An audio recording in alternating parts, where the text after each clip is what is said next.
Famous થવા માટે સૌથી બેસ્ટ રેમેડી કઈ છે?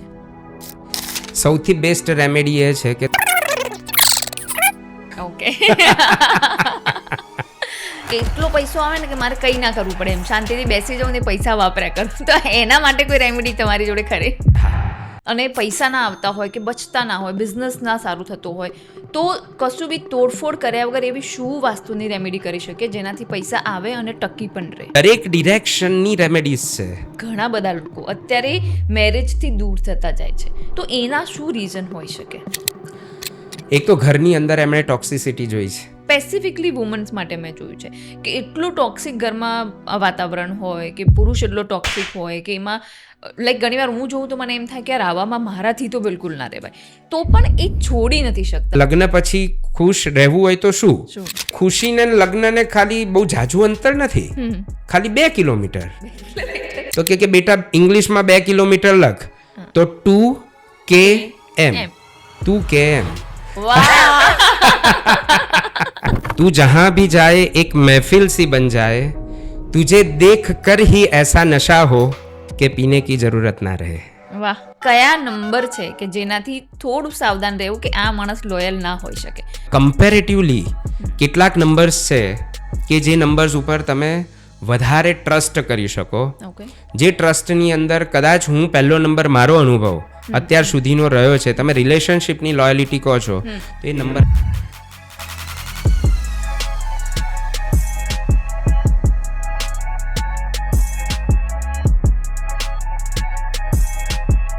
નમસ્તે. આપના આજના જે ગેસ્ટ છે એમને 20 વર્ષથી વધારે લાઈફ કોચિંગનો એક્સપિરિયન્સ છે અને હજારો લોકોની જિંદગી બદલેલી છે. આમ તો એ એન્જિનિયર છે, પણ ધીરે ધીરે life coaching, relationship coaching, numerology expert અને વાસ્તુ એક્સપર્ટ પણ બન્યા એ. અને આના થકી એમને ઘણા બધા લોકોની મદદ કરી છે અને જેમની લાઈફ ચેન્જ કરી દીધી છે. જે સંબંધોની સુવાસ નામનો એક પ્રોગ્રામ કરે છે, જેને 10થી વધારે કન્ટ્રીઝમાં 200થી વધારે શોઝ એમને કરેલા છે. એમને 1000 શોઝ કર્યા છે, હિન્દી, ગુજરાતી, ઇંગ્લિશ બધી જ લેંગ્વેજીસમાં. અને આજના આપના શોમાં એમને ન્યુમરોલોજીકલી, વાસ્તુવાળી એ બધી રેમેડીઝ તો આપણને આપી જ છે, જે બધાને ગમે છે, પૈસા માટે, કરિયર માટે, ફેમસ થવા માટે. પણ એની જોડે જોડે રિલેશનશિપ કેવા હોય, કેવી રીતે સચવાય, તમારી લાઈફમાં સક્સેસફુલ તમારે થવું હોય તો એ કેવી રીતે થઈ શકો, કઈ આદતો કેળવી શકો, કેવું માઇન્ડસેટ હોવું જોઈએ, આ બધી જ આજે એમને આપણી જોડે વાતો કરી છે. તો ચાલો બિલકુલ ટાઈમ વેસ્ટ નહીં કરીએ અને સીધા પોડકાસ્ટમાં જઈશું. પણ હા, એના પહેલાં સબસ્ક્રાઈબ કરી લેજો, ઇન્સ્ટાગ્રામને ફોલો કરી લેજો, સ્પોટીફાઈ પર પણ અવેલેબલ છીએ, ત્યાં જઈને આ પોડકાસ્ટ જોઈ શકો છો અને બીજા બધા જ જોડે શેર કરજો. ચાલો મળીએ પોડકાસ્ટમાં. નમસ્તે સાકેત શાહ, કેમ છો? બસ fine, thank you so much. પહેલાં તો વેલકમ અને થેન્ક યુ. તમને ગુજરાતમાં તો મોટાભાગના બધા લોકો ઓળખે જ છે, તમારી રીલ્સ અમે બધા વારે ઘડીએ જોતા જ હોઈએ છીએ અને ઘણું બધું શીખતા હોઈએ છીએ.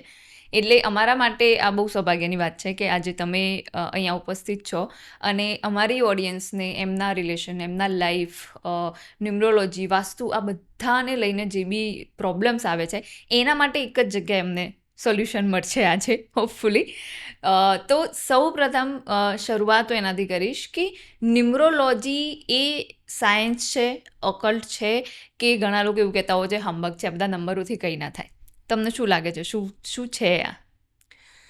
Definitely numerology A magic of numbers છે. આપણા શાસ્ત્રોમાં પણ એનો ઉલ્લેખ છે, હિન્દુ શાસ્ત્રોમાં પણ છે. ઓકે, હું જૈન ફિલોસોફીને લાઈક માનું છું, તો એમાં પણ એવા ઘણા બધા રેફરન્સીસ મળ્યા. ઓકે, કે આ નંબર્સની અંદર શું જાદુ છુપાયેલું છે. સૌથી વધારે જો હું એનો કોઈ પુરાવો આપું તો મેં એક્સપિરિયન્સ કર્યું છે. એ બરાબર છે. દુનિયાના કોઈ પણ માણસે જો કોઈ પણ વિષયને માનવું હોય તો પહેલાં એના માટે એને જાણવું જોઈએ, એના રસ્તા ઉપર ચાલવું જોઈએ, એક્સપિરિયન્સ કરવું જોઈએ. બહુ સરસ મજાની એક કવિતા ભગવાનને મને લખાવી છે કે તખ્ત પર બેસો તઈ ખબર પડે કે ગરમ કેટલો છે, બેઠા પછી ખબર પડે આપણા ડાપણમાં ભરમ કેટલો છે. વાહ, એટલે લાઈક હું બધાને જેટલા પણ આ પોડકાસ્ટ જોઈ રહ્યા છે, તમારો જે ચાહક વર્ગ છે, એ બધાને એટલી જ રિક્વેસ્ટ કરીશ કે ચાની કિટલી ઉપર બેસીને કે વિરાટ કોહલીમાં બુદ્ધિ જ નથી, આ બોલ છોડી દેવાનો હતો, એ કહેવું સહેલું છે. નરેન્દ્ર મોદીએ મોનિટાઇઝેશન નહોતું કરવા જેવું, એ કહેવું સહેલું છે. પણ એ તખ્ત ઉપર બેસો એટલે કે જ્યારે વિરાટ કોહલીની જગ્યાએ પીચ ઉપર ઊભા રહો અને સામે 150ની સ્પીડથી બોલ આવતો હોય, ત્યારે મનમાં, હૃદયમાં ને આખા શરીરમાં કેવી ઝણઝણાટી આવે એ ત્યાં ઊભા રહીને અનુભવવું પડે. અને યશસ્વી પ્રધાનમંત્રીની જગ્યાએ એ ખુરશી ઉપર બેસો તો ખબર પડે કે નીચેથી ગરમાવો કેવો છે. અને એ જ આ ન્યુમરોલોજીમાં કહીશ, એક્સપિરિયન્સ કરો, ચોક્કસ એક્સપિરિયન્સ સારો થશે. જેમ તમે ડિફરન્ટ ડિશિસ એક્સપિરિયન્સ કરો છો, રાઈટ. અને કોઈ દેશ, જેમ કે હું દુબઈ ગયેલો છું ને તમે નથી ગયા, તો હું દુબઈમાં જે પણ સારું છે એનું વર્ણન કરું, એ તમે ભારતમાં ક્યારેય જોયું જ નથી અથવા બીજા કોઈ વિદેશમાં જોયું નથી, તો તમે એને ફીલ નહીં કરી શકો. તમે રિલેટ ત્યારે કરી શકશો જ્યારે તમે એકવાર જઈને આવશો. તો ફીલ કરવા માટેનો વિષય છે. But yes, magic of numbers are always there. Numerology એક સાયન્સ છે અને લોજિકલી, બિકોઝ હું એન્જિનિયર છું, MBA છું, એટલે લોજિકથી આ મેજિકને મેં એક્સેપ્ટ કર્યું છે. ઓકે, ઓબ્વિયસલી તમે આટલા વર્ષોથી આમાં છો તો તમે તો ઘણા બધા એક્સપિરિયન્સીસ કર્યા જ હશે અને ઘણા બધા લોકોની લાઈફ તમે ચેન્જ કરી છે ઓલરેડી. એટલે આની શરૂઆત જ હું રેમિડીઝ જે બધા જ લોકોને, મને પણ બહુ ગમે જ્યારે કોઈ સારી રેમિડી કોઈ આપે તો, એટલે આવું રેમિડીઝ શરૂઆત કરવા માંગીશ. કેમ કે અત્યારે છે ને મોટા ભાગના લોકો કન્ટેન્ટ ક્રિએટર છે, ઇન્ફ્લુએન્સર્સ છે, તો ફેમસ થવા માટે સૌથી બેસ્ટ રેમિડી કઈ છે? સૌથી બેસ્ટ રેમેડી એ છે કે તમારો સ્વભાવ સરસ બનાવો. ઓકે. એટલે આના માટે આ જવાબની અંદર શાસ્ત્રની વાત પણ આવી ગઈ, સંતોની વાત પણ આવી ગઈ, માતા પિતા અને કુટુંબીજનો આપણા માટે જે ઈચ્છતા હોય છે તે પણ આવી ગયું, આપણા ટીચર્સ અને મેન્ટોર જે ઈચ્છતા હોય છે તે પણ આવી ગયું. કારણ કે આપણો સ્વભાવ સારો, એનાથી બેસ્ટ રેમેડી કોઈ ના હોઈ શકે. એક સરસ વાત મને મારા ગુરુ ભગવંતની કૃપાથી એમની જોડે વાત કરવાથી મને મળી હતી. એ શબ્દો હું શેર કરું છું, શાયરીના રૂપે મળ્યા છે. કે આપણો સ્વભાવ કેવો હોવો જોઈએ. મેં એમને પૂછ્યું કે મારો સ્વભાવ કેવો બનાવવાનો મારે, અને ત્યારે એમણે સરસ શબ્દો આપ્યા, તું જહાં ભી જાએ એક મહેફિલ સી બન જાએ, તું જહાં ભી જાએ એક મહેફિલ સી બન જાએ, તુझे દેખ કર ही ऐसा नशा हो કે પીને કી જરૂરત ના રહે. વાહ. એટલે કે આપણને જોઈને દૂરથી દરેકના મોં પર સ્મિત આવવું જોઈએ કે યાર આને મળીને મજા આવશે, આની જોડે કંઈક શીખવા મળશે અથવા આનંદ થશે. સોગ્યું મોઢું નહીં થાય, દિવેલ પીધેલું મોઢું નહીં થાય, અથવા તો રોવાની વાતો નહીં હોય. સો સ્વભાવ સારો કરવો એ બેસ્ટ રેમેડી. બીજા નંબરની અંદર બહુ સરસ મજાનો એક કોન્સેપ્ટ છે, માઇન્ડસેટ, સ્કિલ સેટ અને ટૂલ સેટ. પોઝિટિવ માઇન્ડસેટ એ બહુ ઇમ્પોર્ટન્ટ છે. પછી સ્કિલ સેટ એટલે કે એના પછી તમે એવી સ્કિલ્સ શીખો, એન્ડ ધેન ટૂલ સેટ એટલે કે એવા સારા સારા ટૂલ્સનો યુઝ કરો કે જેના કારણે તમે બેસ્ટ અચીવમેન્ટ્સ કોઈ પણ ડિરેક્શનમાં, એ ફિનાન્સ હોય, એજ્યુકેશન હોય, રિલેશનશિપ હોય કે સ્પિરિચ્યુઆલિટી હોય, તો એને પણ હું એક બેસ્ટ રેમેડીના ભાગરૂપે પોઝિટિવ માઇન્ડસેટને આપીશ. એટલે કે સ્વભાવ સારો બનાવો, એક પોઝિટિવ માઇન્ડસેટ અને એની પ્રોસેસને ફોલો કરો. ધેન પછી દરેકના નંબર્સ પ્રમાણેની રેમેડીઝ અલગ અલગ છે અને દરેકના 5 કોહિનૂર એના ઉપરથી પણ એનું આખું સ્ટ્રક્ચર ઘડાય છે. એટલે 5 કોહિનૂરને પણ હું રેમેડીઝમાં ગણીશ. 5 કોહિનૂર એટલે મેં ફર્સ્ટ ટાઈમ સાંભળ્યું છે. યસ, એટલા માટે જ મેં કહીને છોડી દીધું કે આ પ્રશ્ન. બરાબર છે. સો રેમેડીનો તમે અર્થ શું સમજો છો? પહેલા મને એમ કહો કે આપણે કહીએ છીએ કે રેમેડીઝ કરો એટલે શું? એટલે કોઈ બી ઉપાય કરીએ, રાઈટ? સો જીવનની અંદર ઉપાય કરવા સહેલા છે કે પ્રિકોશન લેવા સહેલા છે? પ્રિકોશન્સ લેવા સહેલા છે. આપણે કેરની વાત કરીએ છીએ ને ઉપાય, હા હા. તો હું 5 કોહિનૂરને પ્રિકોશન વાળી રેમેડી કહીશ. 5 કોહિનૂર એટલે એટલું એકદમ ક્લિયર થઈને લખો કે મારે જીવનમાં શું જોઈએ છે. ધારો કે તમે 15 વસ્તુ લખી, કારણ કે છે શરૂઆતમાં આપણે જ્યારે ફોકસ્ડ ના હોઈએ ત્યારે આપણા મનમાં મલ્ટિપલ વિચારો છે. 15 વસ્તુ લખી, એમાંથી 5 કરો અને પછી ડિસાઈડ કરો કે આ 5 વસ્તુ અચીવ કરવા માટે મારા આજુબાજુ કયા એવા 5 વ્યક્તિ હોવા જોઈએ કે જેના કારણે હું આ અચીવ કરી શકીશ. ધેટ ઇઝ યોર 5 કોહિનૂર્સ, કે જે તમને પોઝિટિવ માઇન્ડસેટ આપે, સ્કિલ સેટ આપે, ટૂલ સેટ આપે, ઇન્સ્પિરેશન આપે, હિંમત આપે. એવા કોઈ મિત્ર, કે મિત્ર માટે એવું કહેવાય છે એમ કે लिख कर लाया था परेशानियां कोरे कागज पर, दोस्तों ने उसे पतंग बनाकर उड़ाना सिखा दिया. એટલે એ 5 કોહિનૂર એ માતા પિતા હોઈ શકે, પતિ પત્ની હોઈ શકે, મિત્ર હોઈ શકે, મેન્ટોર હોઈ શકે, ગુરુજન હોઈ શકે, ભગવાન અથવા કોઈક બુક પણ હોઈ શકે. So that is all about 5 Kohinoor. Okay. પણ આ જેમ આપણે રેમેડી ઉપાયની વાત કરી એમ સોશિયલ મીડિયા પર ફેમસ થવા માટે કોઈ ન્યુમરોલોજીકલ રેમેડી નથી કે જે લાઈક તમે જેમ કીધું કે ટૂલ સેટ, સ્કિલ સેટ કે પોઝિટિવ માઇન્ડ સેટ આ બધું જ છે, પણ કોઈ એવી રેમેડી ન્યુમરોલોજીકલી તમે આપી શકો વેરી જે નાઇસ. નથી થાય? ધારો કે જેનો મૂળાંક 1 છે તો એના માટે લીડરશિપના એંગલથી you are doing podcast, so right now you are a leader, right? So 1 number માટે લીડરશિપ, એને કનેક્ટેડ જે પણ કામ કરશે તો એ ઇઝીલી ફેમસ થશે. પણ ધારો કે જેનો મૂળાંક 1 છે એ લોખંડને લગતી કોઈક વાતને પ્રમોટ કરવામાં પ્રયાસ કરશે, જલ્દી ફેમસ નહીં થાય. યસ, એટલે એ આખું સાયન્સ છે કે 2 નંબર તો એ ચંદ્ર છે, 1 નંબર સૂર્ય છે, લીડર, ગ્રહોનો રાજા. 2 નંબર એ ચંદ્ર છે. તો પ્રેમવાળા વિષયમાં હું મૂળાંક 2 થી ડ્રાઈવ થઉં છું. તો પ્રેમ, પ્રસન્નતા, પીસ, હેપીનેસ, તો એ વિષયની અંદર કામ કરશો.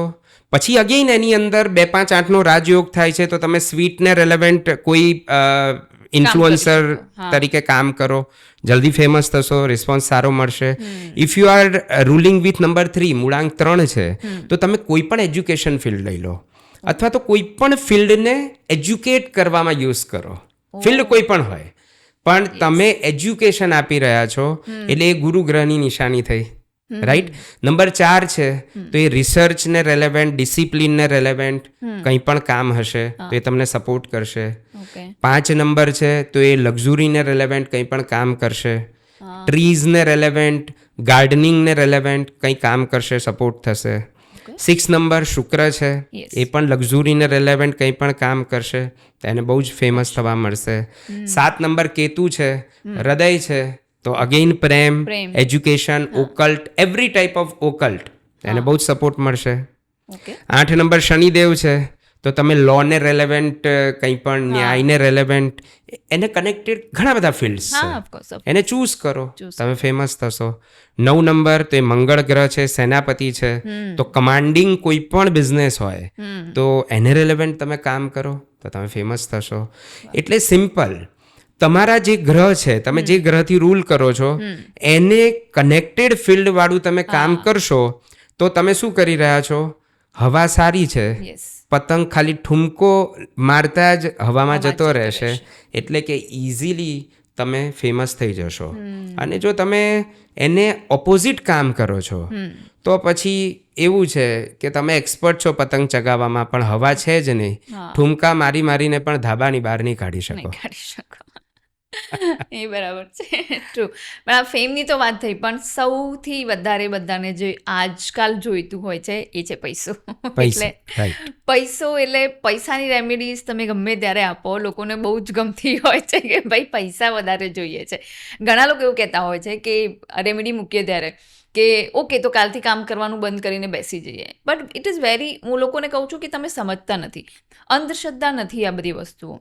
હું ખાલી એટલું લોકોને મને જે મળે ને એમને હું સમજાવું કે આનો ઉપાય કરવાનો મતલબ એટલો જ છે કે તમને અગર 100 મળવાના હશે તો 1000 બી મળશે અને લાખ પણ મળશે. Very true. તમને રસ્તો મળશે.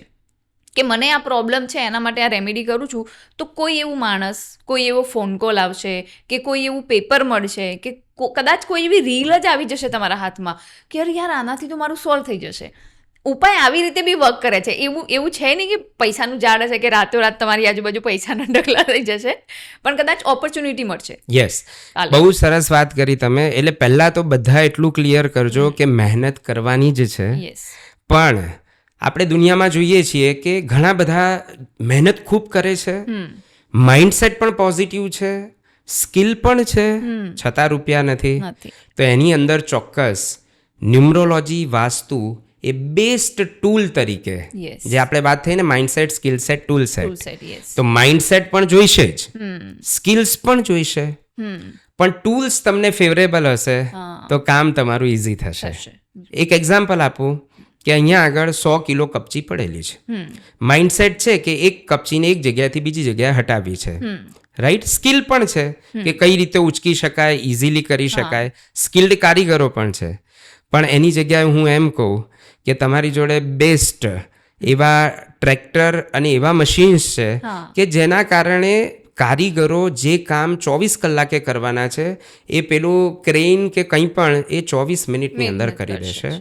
તો એક્ઝેક્ટલી એ રીતે ન્યુમરોલોજીમાં તમારો મૂળાંક, તમારો ભાગ્યાંક અને ન્યુમરોસ્કોપ એ આખું સમજીને એને અનુકૂળ ફિલ્ડ, એ બહુ જ અગત્યનું છે, જે આપણે આગળ પણ વાત કરી. અને વાસ્તુ પ્રમાણે તો ઘરની અંદર તમારી નોર્થ કેટલી સારી છે, N4 N5 એક ડિરેક્શન છે પ્યોર નોર્થ, ત્યાંથી મની ઓપોર્ચ્યુનિટી આવે છે. પછી એ કન્વર્ટ ક્યાં થાય છે, તમારું સાઉથ ઈસ્ટ એટલે અગ્નિ ખૂણો એટલે કિચન, જે બધાએ સાંભળ્યું હશે કે ભાઈ કિચન અગ્નિ ખૂણામાં હોવું જોઈએ, રાઈટ. પણ એનું રૂપિયા સાથે શું કનેક્શન છે, તો જો અગ્નિ ખૂણો ડિસ્ટર્બ છે તો તમારી ઓપોર્ચ્યુનિટી કન્વર્ટ નથી થતી, અને અગ્નિ ખૂણામાં જ ગેસ પ્રગટી રહ્યો છે અથવા તો અગ્નિ છે, તો એ ઓપોર્ચ્યુનિટી કન્વર્ટ ત્યાં આગળ થાય છે.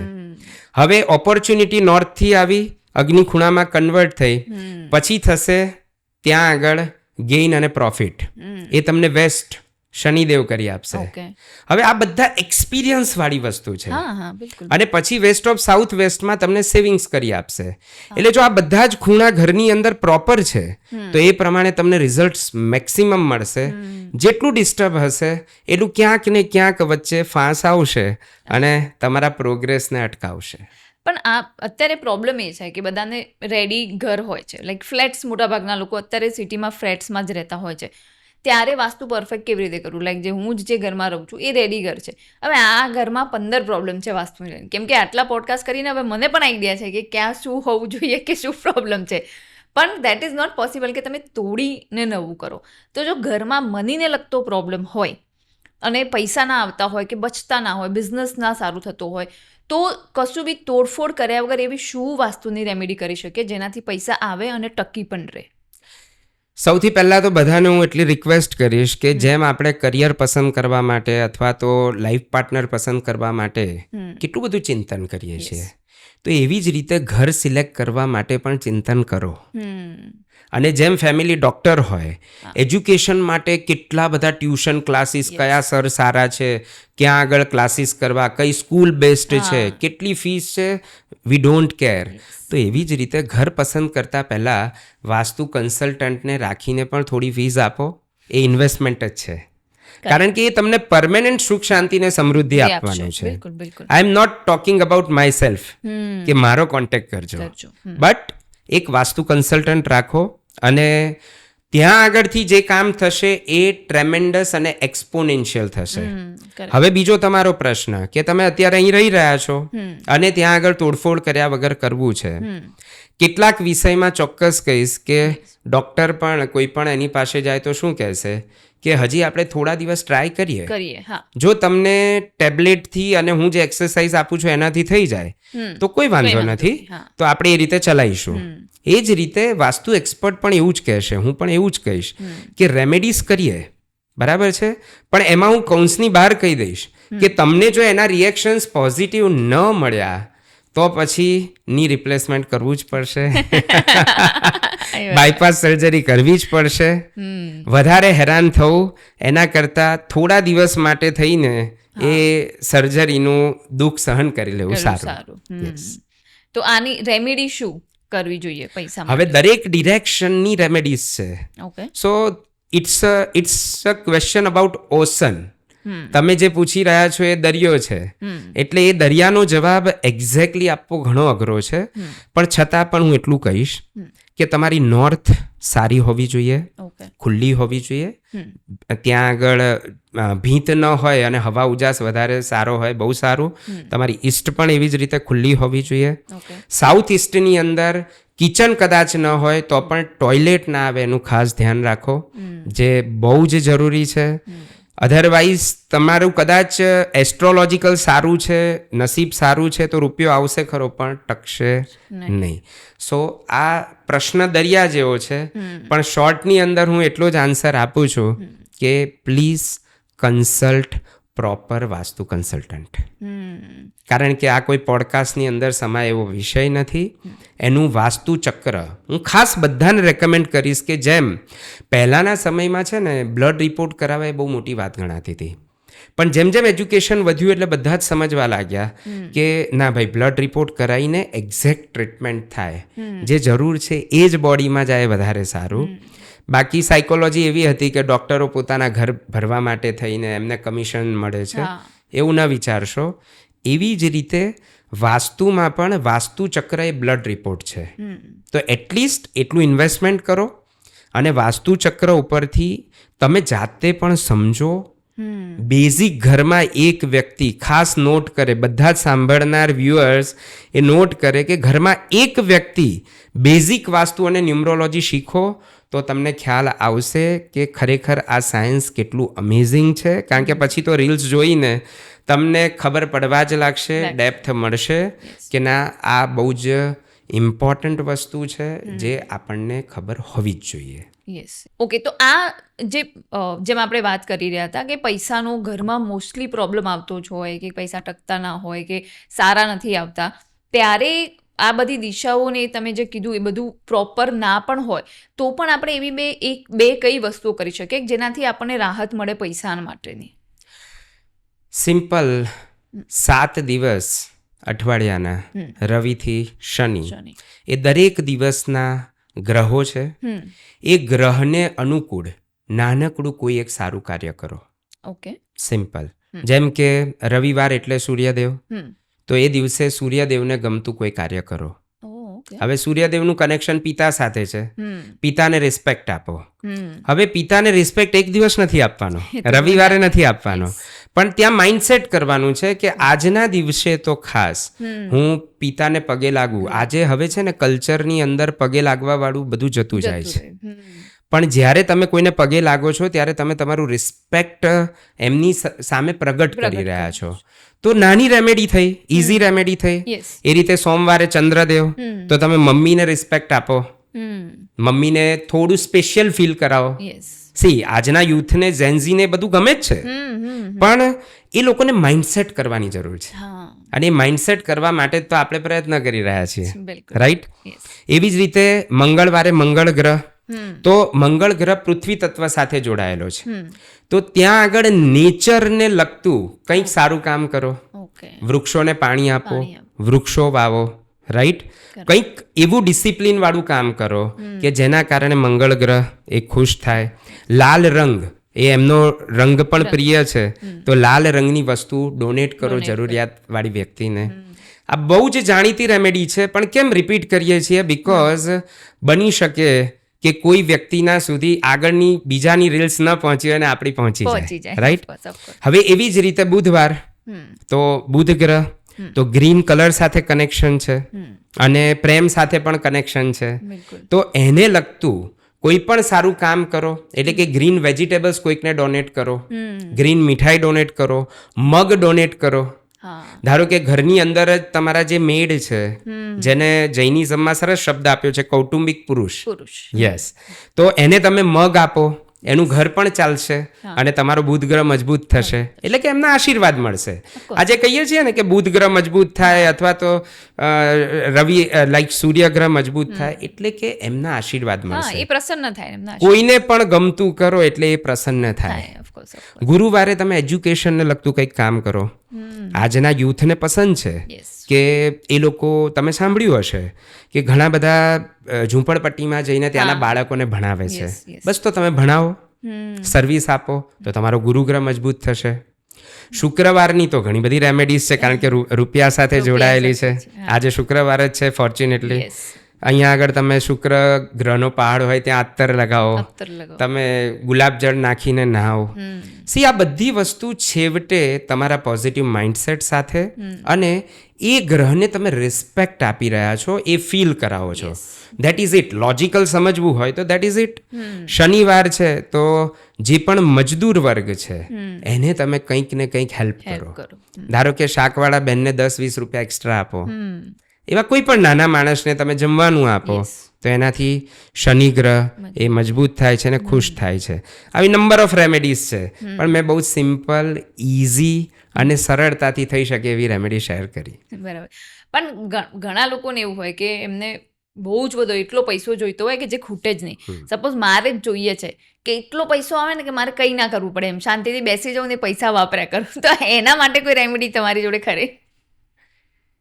બહુ સાચું કહીશ કે શોર્ટમાં રેમેડી કહી દેવી અને એના પાછળના આખા વિષયને સમજવો એ અલગ છે. પણ હા, પાવર ઓફ મેનિફેસ્ટેશન. યસ, હું as a life designer coach જે વિષયોને સમજ્યો એમાં ન્યુમરોલોજી, વાસ્તુ અને મેનિફેસ્ટેશન એ ત્રણેય અગત્યનું છે. તો ખાસ આ રેમેડી કહીશ કે આજથી તમે તમારા ઘરમાં વેસ્ટ ડિરેક્શન જે છે ત્યાં આગળ મેનિફેસ્ટ કરવાનું શરૂ કરો. બહુ બધાને પ્રશ્ન છે કે એમ મેનિફેસ્ટ કરીને લખી દેવાથી થાય, પણ થાય જ. થાય. કઈ રીતે થાય? તમને આગળનો રસ્તો મળતો જશે. ધારો કે મેં મેનિફેસ્ટ કરીને હજી હમણાં જ ઇન્સ્ટાગ્રામ ઉપર મારા 100K ફોલોઅર્સ થયા, 1 લાખ ફોલોઅર્સ થયા. 4 વર્ષ પહેલાં મેં મેનિફેસ્ટ કરીને મૂક્યું હતું, ત્યારે મને ખ્યાલ નહોતો કે એ દિવસ કઈ રીતે આવશે, ક્યાંથી આવશે, હું જર્ની શું કરીશ. શું મેં મહેનત નથી કરી? મિત્રો, મહેનત કરવી જ પડશે. મેં પણ કરી છે, તમારે પણ કરવી પડશે. પણ નાનામાં નાનો ટૂંકો માર્ગ કયો, શ્રેષ્ઠ માર્ગ કયો, એ માર્ગની અંદર કોણ કોણ તમને અનુકૂળ થશે, એ બધી જ વસ્તુ આપણને કોસ્મોસ હેલ્પ કરે છે. એ કોસ્મોસ એટલે શું? કદાચ હું જે પરમાત્મા ભગવાનને માનું છું એમના આશીર્વાદ, કદાચ માતા પિતાના આશીર્વાદ, કદાચ મારા કુળદેવીના આશીર્વાદ, એ હું કે તમે જેને માનીએ છીએ, પણ એ દિશામાં મૂકવાથી શનિદેવ, એ દિશાના જે પણ દૈવી તત્વો છે એ આપણને વધારે હેલ્પ કરે જ છે. અને તમે જે માંગ્યું છે એ પુષ્કળ રૂપિયા પણ તમે ત્યાં મેનિફેસ્ટ કરી શકો છો. પછીનો રસ્તો તમને મળતો જ હશે, બધાનો અલગ હશે, પણ તમને એ આપશે ને આપશે. ડાઉટલેસ જર્ની કરવાની, બસ આટલી જ શરત છે.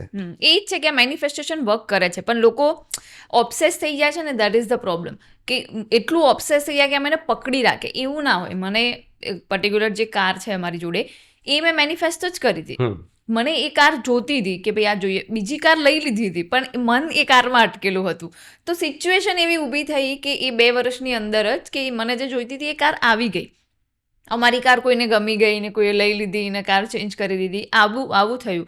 ઇવન મારું પ્રોફેશન પણ, હું સ્કૂલમાં હતી ત્યારે મને લોકોએ કીધું હતું, આઈ વોઝ બ્રાઇટ સ્ટુડન્ટ, તો મને કીધું કે તું ડૉક્ટર બન. તો મેં કીધું નહીં, હું કરીશ MBA અને હું બનીશ મેનેજર. મારી નીચે લોકો કામ કરતા હશે. આ મારું એમ્બિશન લગભગ 8th-9th સ્ટાન્ડર્ડમાં હતું અને સિરિયસલી મેં એ કર્યું. તો એ વખતે નહોતી ખબર કે વોટ ઇઝ મેનિફેસ્ટેશન, કે શું કરશો, પણ એક થોટ હતો દિમાગમાં કે આવું લાઈફ મને જોઈએ છે અને મળશે. પણ ટ્રીક એ જ છે કે ખાલી એને પકડી નહીં રાખો કે બસ, અને નેગેટિવિટીથી દૂર રહેવું એ બહુ જરૂરી છે કે ભગવાને જે આપ્યું છે એ ઘણું બધું છે અને આ પણ મળશે. એટલે આ વાતને છે ને હું એ રીતે રજૂ કરતો હોઉં છું કે મેનિફેસ્ટેશન ઉપર વિશ્વાસ કરો જ. અને એના માટે હું દર્શક મિત્રોને કહીશ, તું બાર ગિર જાએગા, હર બાર તजुर्बा पाएगा, उठ खड़ा हो तुझे बस जीतना है, संकल्प तेरा बस इतना है, हर दिल पर जाकर राज कर, तू कोशिश कर, जीत जुनून हौसले को आंखों में भर, तू कोशिश कर. कोशिश करता रहो, મેનિફેસ્ટ કરો, સમજતા રહો, એને લગતા પુસ્તકો વાંચો, જેણે અનુભવ કર્યું છે એની રિયલ સ્ટોરીને સાંભળો. એનાથી તમારું માઇન્ડસેટ પોઝિટિવ રહેશે. તમે પડીને પણ ફરી ઊભા થશો, બાઉન્સ બેક કરશો અને છેવટે તમારું રિઝલ્ટ મેળવશો જ. એ પુષ્કળ રૂપિયા હોય, ફેમ હોય, એજ્યુકેશન હોય, સારા લાઈફ પાર્ટનર હોય કે ધર્મની કોઈ સારી સાધનાની સિદ્ધિ હોય, એ બધું જ તમને મળશે જ. ટ્રુ. તો આ પૈસાની અને બિઝનેસ કે એની જ વાત કરી રહ્યા છે, એટલે હું વાત કરવા માંગીશ કે ન્યુમરોલોજીના હિસાબે અગર આપણે જાણવું હોય કે આપણે કયો કરિયર પાથ લેવો, તો એ કેવી રીતે, કયો નંબર કયા કરિયર પાથ જોડે જોડાયેલો છે? હમણાં જ્યારે મેં વાત કરી 1 થી 9 મૂળાંકની, હા, કે એક એ સૂર્ય છે, લીડરશિપને લગતા કોઈ પણ કામ કરો, સફળતા મળશે જ. પણ કરિયર આપણે લેવું છે, સપોઝ ઘણા બધા સ્ટુડન્ટ હમણાં 10th 12th આના સ્ટુડન્ટ જે હોય છે, હવે એમના પેરેન્ટ્સને પણ કન્ફ્યુઝન હોય. ઓકે, છોકરાઓના મનમાં એક વસ્તુ હોય, અલગ વસ્તુ છે, પણ એસ્ટ્રોલોજીકલી કે ન્યુમરોલોજીકલી આપણે જોતા હોય તો તમારા નંબર, તમારા મૂલાંક, તમારા ભાગ્યાંક એને કેલ્ક્યુલેટ કરી અને આ બાળકોને કયા કરિયરમાં આગળ મોકલવા, એ કેવી રીતે ડિસાઇડ થાય? સૌથી પહેલાં તો તમારે એક મત થઈને એ ડિસાઇડ કરવાનું થાય કે સાયન્સ સ્ટ્રીમ લેવી છે, કોમર્સ સ્ટ્રીમ લેવી છે કે આર્ટ્સ સ્ટ્રીમ લેવી છે. એમાં એક મત થઈ ગયા. એ પછી દરેક નંબર્સ પાસે ઘણા બધા ફિલ્ડ્સ છે. જેમ કે એક પાસે લીડરશિપ છે, તો તમે કોમર્સ ફિલ્ડ લીધું છે તો તમે ચાર્ટર્ડ એકાઉન્ટન્ટ બની શકો છો, તમે કોઈ કંપનીના માલિક બની શકો છો, રાઈટ? તમે બિલ્ડર બની શકો છો. એટલે લાઈક ઘણા બધા ફિલ્ડમાં જે બિઝનેસ ઓન્ટરપ્રિન્યોર, લીડરશિપ, રાઈટ? તમે અત્યારે એક લીડર જ છો, ઓન્ટરપ્રિન્યોર છો. તો that is all about number 1. Number 2, તો એ ઇમોશન્સ સાથે જોડાયેલા છે. સેકન્ડ થિંગ કે 258નો એક રાજયોગ ન્યુમરોલોજીની અંદર આવે છે, તો એ તમને રિયલ એસ્ટેટમાં બેસ્ટ રિઝલ્ટ આપી શકે છે. એ તમને સ્વીટના બિઝનેસ, બેકરીના બિઝનેસ, એમાં બેસ્ટ રિઝલ્ટ આપી શકે છે. એવી જ રીતે નંબર 3 માટે મેં એજ્યુકેશન ફિલ્ડ કીધું હતું, સોફ્ટવેર, મેડિકલ, એ દરેક ફિલ્ડની અંદર તમે આગળ વધી શકો છો. 4 નંબર છે, તો તમે રાહુથી ડ્રાઈવ થઈ રહ્યા છો, એટલે ચોક્કસ તમે લો કરી શકો છો. તમે ડિસિપ્લિનને લગતા કોઈ પણ મેન્યુફેક્ચરિંગ બિઝનેસ કરી શકો છો. યસ. 5 નંબર છે, તમે ઇન્ફ્લુઅન્સર બની શકો છો, લક્ઝુરીને રેલેવન્ટ કામ કરી શકો છો, રાઈટ? કારણ કે 5 નંબર એ કમ્પેરેટિવલી બેલેન્સનો નંબર છે, બધાની સાથે જેલ થઈ જાય છે. 6 નંબર છે, તો તમે લક્ઝુરીને રેલેવન્ટ, એટલે કે તમે બુટિક કરી દીધું, શોરૂમ કરી દીધું, શોરૂમ કર્યો, લક્ઝુરી કારનો બિઝનેસ કર્યો. જે વિષયને તમે લક્ઝુરી સાથે કનેક્ટ કરી શકો છો, એ ઓર્નામેન્ટ્સ છે, એ શૂઝ છે, પણ લક્ઝુરિયસ, તો એ કરી શકો છો. એ જ રીતે 7 નંબર માટે આગળ પણ મેં કીધું કે એજ્યુકેશન અથવા ઓકલ ફિલ્ડને રેલેવન્ટ તમે કંઈ પણ કામ કરો. ઇવન તો ફિનાન્સને રેલેવન્ટ કામ કરવું હોય તો એમાં પણ 7 નંબર બહુ લકી છે. 8 નંબર મહેનતવાળા જેટલા પણ કામ છે, એન્ડ લો એન્ડ જ્યુડિશિયરીને રેલેવન્ટ જેટલા પણ કામ છે, તો એ 8 નંબર માટે બેસ્ટ છે. તમે જુઓ, શ્રી યશસ્વી પ્રધાનમંત્રી નરેન્દ્રભાઈ મોદી, તો એ આજે મહેનત કરીને એક લેવલ પછી 40 વર્ષ પછી કહેવાય છે કે શનિદેવ છે ને 40 વર્ષ સુધી તમારી બહુ જ કસોટી કરે, ખૂબ તમને મહેનત કરાવે. યસ. 8 નંબરથી રૂલ કરતા હોય, બિલકુલ ગભરાશો નહીં. 40 વર્ષ સુધી કન્સિસ્ટન્ટ એફર્ટ આપજો, થાકતા નહીં, કોઈની જોડે કમ્પેરિઝન ના કરતા. એ પછી તમને શનિદેવ છપ્પર ફાડીને આપશે. અને આવા અનુભવો ખૂબ લોકોના છે. મોદી સાહેબ તો એક એક્ઝામ્પલ છે, પણ આવા ખૂબ એક્ઝામ્પલ્સ છે. 9 નંબર માટે નેવી, એરફોર્સ, પોલીસ, કમાન્ડિંગ જે પણ હોય, ધારો કે કંપનીની અંદર પણ જેને કમાન્ડ કરવાનું છે, CEO, CFO, તો એ પણ 9 નંબર એના માટે બેસ્ટ છે. તો આજકાલ બધાને છે ને સોશિયલ મીડિયા પર લાઈક ફેમસ થવું છે, બધા જ કન્ટેન્ટ ક્રિએટર છે, તો સોશિયલ મીડિયા પર ફેમસ થવા માટે બેસ્ટ રેમેડી શું? મેનિફેસ્ટ કરો. વેસ્ટની અંદર મેનિફેસ્ટેશન કરીને મૂકો. ધારો કે અત્યારે તમારા 5,000 ફોલોઅર્સ છે, તમારે લાગે છે કે મારામાં કેલિબર 50,000નું તો છે જ, પણ ગ્રોથ નથી થઈ રહ્યો, તો 50,000 ફોલોઅર્સ મારા થઈ ગયા છે, એવું મેનિફેસ્ટ કરીને મૂકો વેસ્ટમાં. એને લખો. એનાથી શું થશે, પ્રોસેસ શું થશે, હું લોજિકલ બધાને સમજાવવા માંગીશ.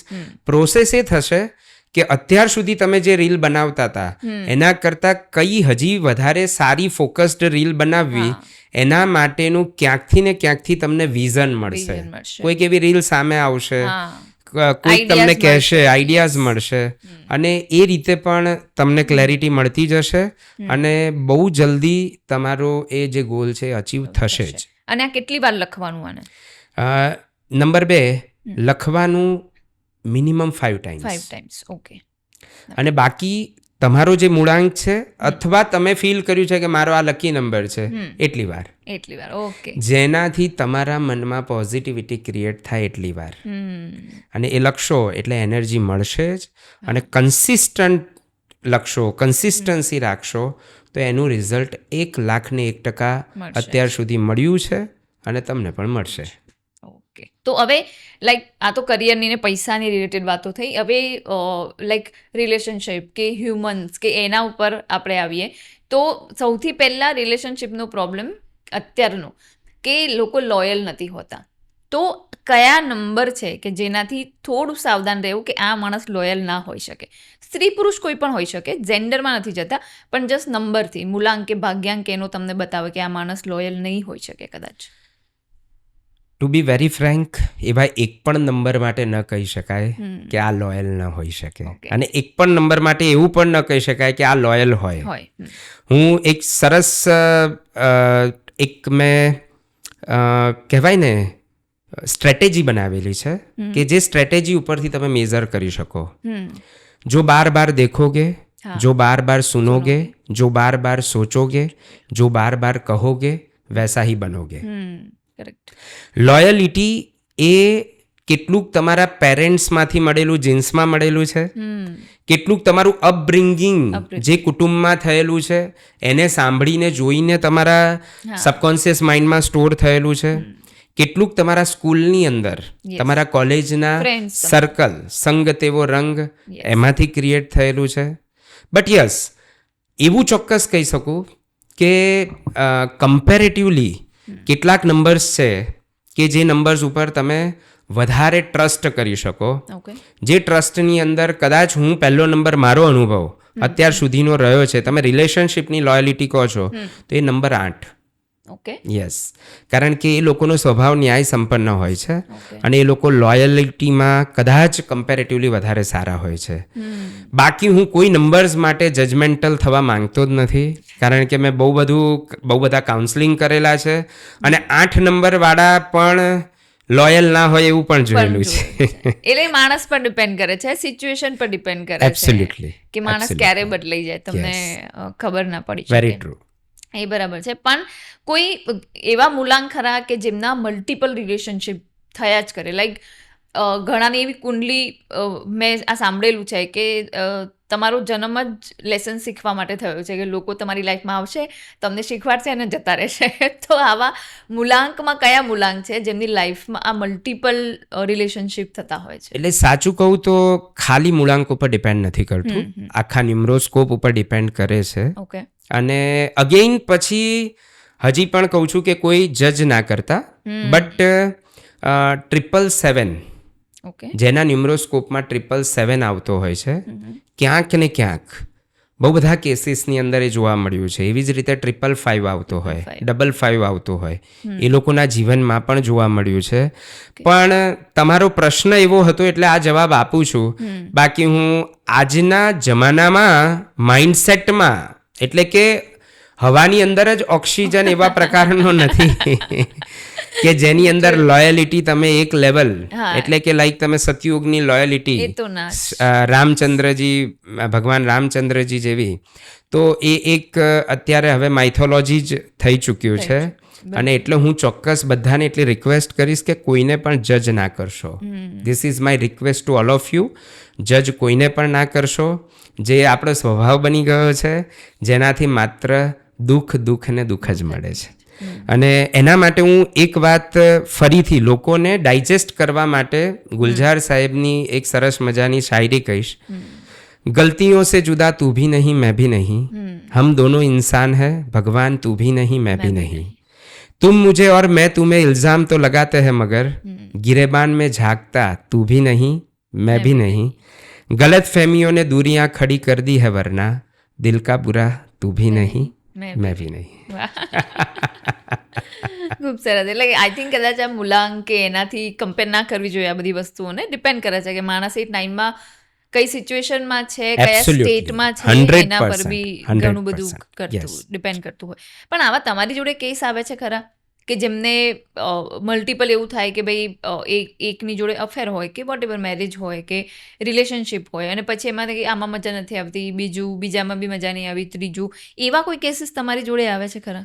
બહુ બધા કેસીસ આવ્યા છે ઓકે. અને with the grace of God I have tried to guide like એવા રસ્તા આપવા માટેની કોશિશ કરેલી છે કે જ્યાં પોસિબિલિટીઝ દેખાય કે તમે પાછા તમારા સંબંધમાં સ્થિર થાઓ.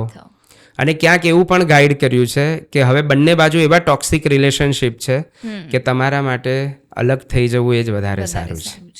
સાથે રહીને તમે ખૂબ તકલીફમાં મુકાઓ એના કરતાં અલગ થઈ જવું એ જ સારું છે.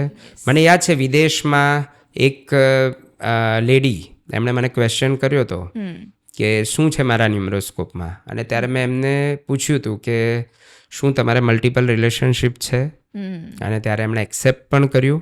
અને અગેન આ 777 વાળો જ વિષય હતો, અને એક્સેપ્ટ પણ કર્યું. અને પછી ઓબ્વિયસલી મેં રાઈટ જે પણ ડિરેક્શન આપી શકાય, જેમ કે પ્રશ્ન થાય કે આ રાઈટ ડિરેક્શન શું હોઈ શકે, તો સારું વાંચન, સારું શ્રવણ. ઇટ ઇઝ નોટ નેસેસરી કે તમે કોઈ ગુરુ ભગવાનની જ વાણી સાંભળો. મને તો બહુ ગમે છે એટલે હું સાંભળું પણ છું. સારી બુક્સ વાંચી શકો કોઈ બી. બની શકે કે આજના યુથને એ ન ગમતું હોય તો તમે સારો પોડકાસ્ટ સાંભળો, બરાબર. તમે કોઈ સારી સ્ટોરીઝ સાંભળો. ઘણા બધા સ્ટોરી ટેલર્સ છે, કારણ કે કથાની તાકાત છે કે એ તમારા સબકોન્શિયસ માઇન્ડમાં બેસી જાય છે અને એ પ્રમાણે તમને ગાઈડ પણ કરે છે. સો સારું વાંચન અને શ્રવણ, it is the one of the best remedy. પણ આ તમે આટલા બધા કેસીસ જોયા છે, એમાં તમને શું લાગે કે લોકો આવી રીતે મલ્ટિપલ રિલેશનશિપમાં કેમ જતા હશે? શું કારણો તમને ક્યાંક મળે આ શોધતા કે આ 2-4 વસ્તુઓ છે કે જે કોમન પેટર્ન છે, કે આ ટ્રેટ્સ છે કોમન, એવું તમને ક્યાંય મળ્યું કંઈ? પહેલું તો કહીશ કર્મ, કારણ કે હું કર્મ ફિલોસોફીમાં બહુ જ બિલીવ કરું છું, ભગવાનમાં બિલીવ કરું છું, ધર્મ અને શાસ્ત્રોની વાતોમાં બિલીવ કરું છું. પણ પ્રયાસ મારો એ જ છે કે આજના યુથને, આજના જનરેશનને લોજિકલ આ વાતો કઈ રીતે સમજાવી શકાય. એટલે એમની સામે વધારે એ વાતો નથી મુકાતી. પણ એક એક્ઝામ્પલ આપું કે જે બહુ જાણીતું છે કે દ્રૌપદીજીએ માંગ્યું કે મારે આવા પુરુષ જોઈએ છે, રાઈટ? અને ત્યારે એ બધી જ ક્વોલિટીઝ એક પુરુષમાં પોસિબલ નહોતી, અને 5 પુરુષની એક સ્ત્રી તરીકે એમને રહેવું પડ્યું. પણ હવે આને એનાથી આગળ વિચારીએ કે એવું મન કેમ થયું, તો તેવા પ્રકારનું કર્મ બાંધેલું હતું, એટલે એવું બોલાયું, અને એટલે ભગવાન શ્રી કૃષ્ણએ તથાસ્તુ કીધું, અને એવું થયું. એટલે ઘણી બધી વસ્તુઓ પાસ્ટ કર્મ સાથે પણ જોડાયેલી છે. તમારો નેચર એટલા માટે જ તમે એ જ દિવસે કેમ જન્મ્યા, તમારી ડેટ ઓફ બર્થ એવી જ કેમ છે, કેમ કોઈકનામાં રાજયોગ છે, કોઈનામાં કશું જ નથી, સ્ટ્રગલ છે. તમારા સંચિત કર્મ તો તમારા હોય જ. યસ, એટલે એનો ઇમ્પેક્ટ બહુ હોય છે. અને એટલા માટે જૈનિઝમમાં એક બહુ સરસ વર્ડ છે અનેકાંતવાદ, જેના કારણે હું એવું શીખ્યો છું કે કોઈને પણ જજ ના કરશો. એની આજની જે સ્થિતિ છે એ કોઈ પાસ્ટ કર્મના કારણે પણ હોઈ શકે છે, અને આવતીકાલ એની ઉજળી હોઈ શકે છે. તો કોઈકના જીવનની કોઈની વાતો, એના મળદા આપણા મનમાં રાખીને શું કરવાનું? કંઈ નહીં. એક સરસ એક્ઝામ્પલ આપું છું, ડોન્ટ બી જજમેન્ટલ. એના ઉપરનું આ એક્ઝામ્પલ કદાચ દર્શક મિત્રો બધાને કામ આવશે, અને એના કારણે આપણે બીજાને જજ કરીને એ કેવા છે એ આપણા મનમાં લઈને ફરીએ છીએ પૂર્વધારણાઓ, એ દૂર થઈ જશે.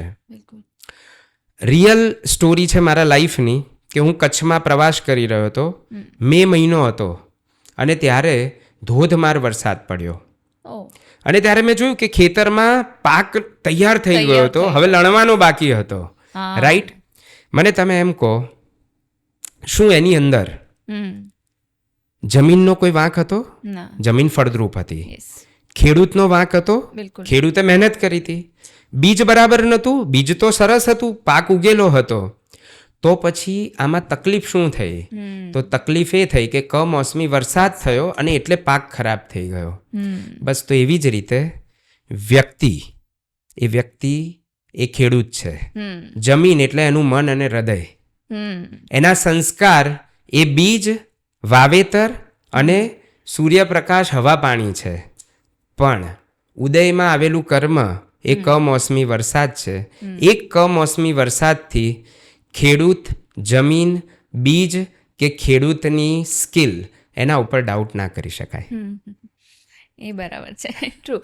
પણ ત્યારે આ બધા લાઈક કર્મો કે આપણા સંસ્કાર કે અપબ્રિંગિંગની આપણે વાત કરીએ છીએ ત્યારે જે ક્વેશ્ચન થાય કે આનું ક્વેશ્ચન છે મલ્ટિપલ રિલેશનશીપ પર, એટલે જ કહું છું કે ઇન્ફિડેલિટી હોય કે તમે કોઈને દગો કરો કે કોઈને ચીટ કરો, આ બધું જે છે એ એકવાર માણસ કરે સમજાય, બીજી વાર ભૂલ થઈ જાય. પણ જ્યારે વારે ઘડીએ માણસને આ વસ્તુની આદત લાગી જાય ત્યારે એનામાં શું સાયકોલોજીકલ ટ્રેટ એવા હોય કે માણસ આવું વારે ઘડીએ કરતો થઈ જાય, કાં તો સામેવાળું માફ કરી રાખે છે એટલે એવું કરે છે કે પછી એનું કંઈક બીજું રીઝન હોઈ શકે.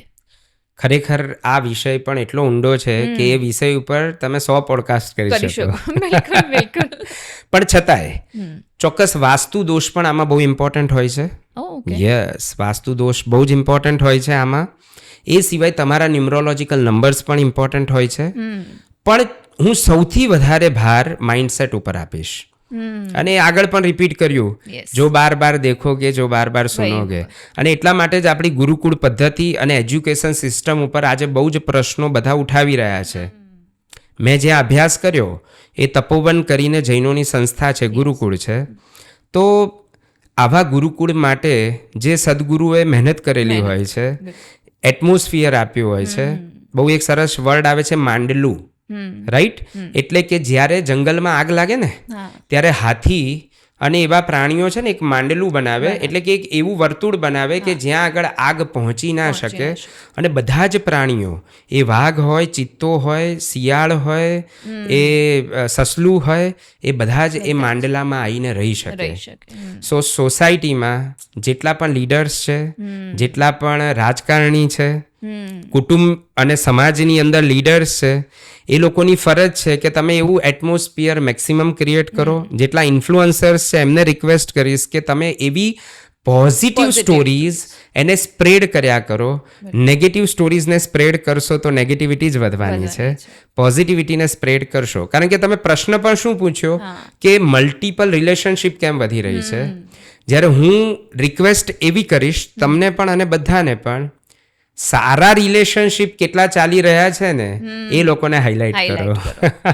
નાઇસ, ગુડ વન, સરસ. પણ જેમ તમે લાઈફ કોચ અને રિલેશનશિપ કોચ છો એટલે પ્રશ્ન આ ઘણા બધા લોકો પૂછતા હોય છે, મને બી, એટલે મારે તમને આ પૂછવું છે કે કોઈ માણસ જ્યારે ચીટ કરે ત્યારે સંબંધ ટકાવવો જોઈએ કે સંબંધ પૂરો કરી લેવો જોઈએ?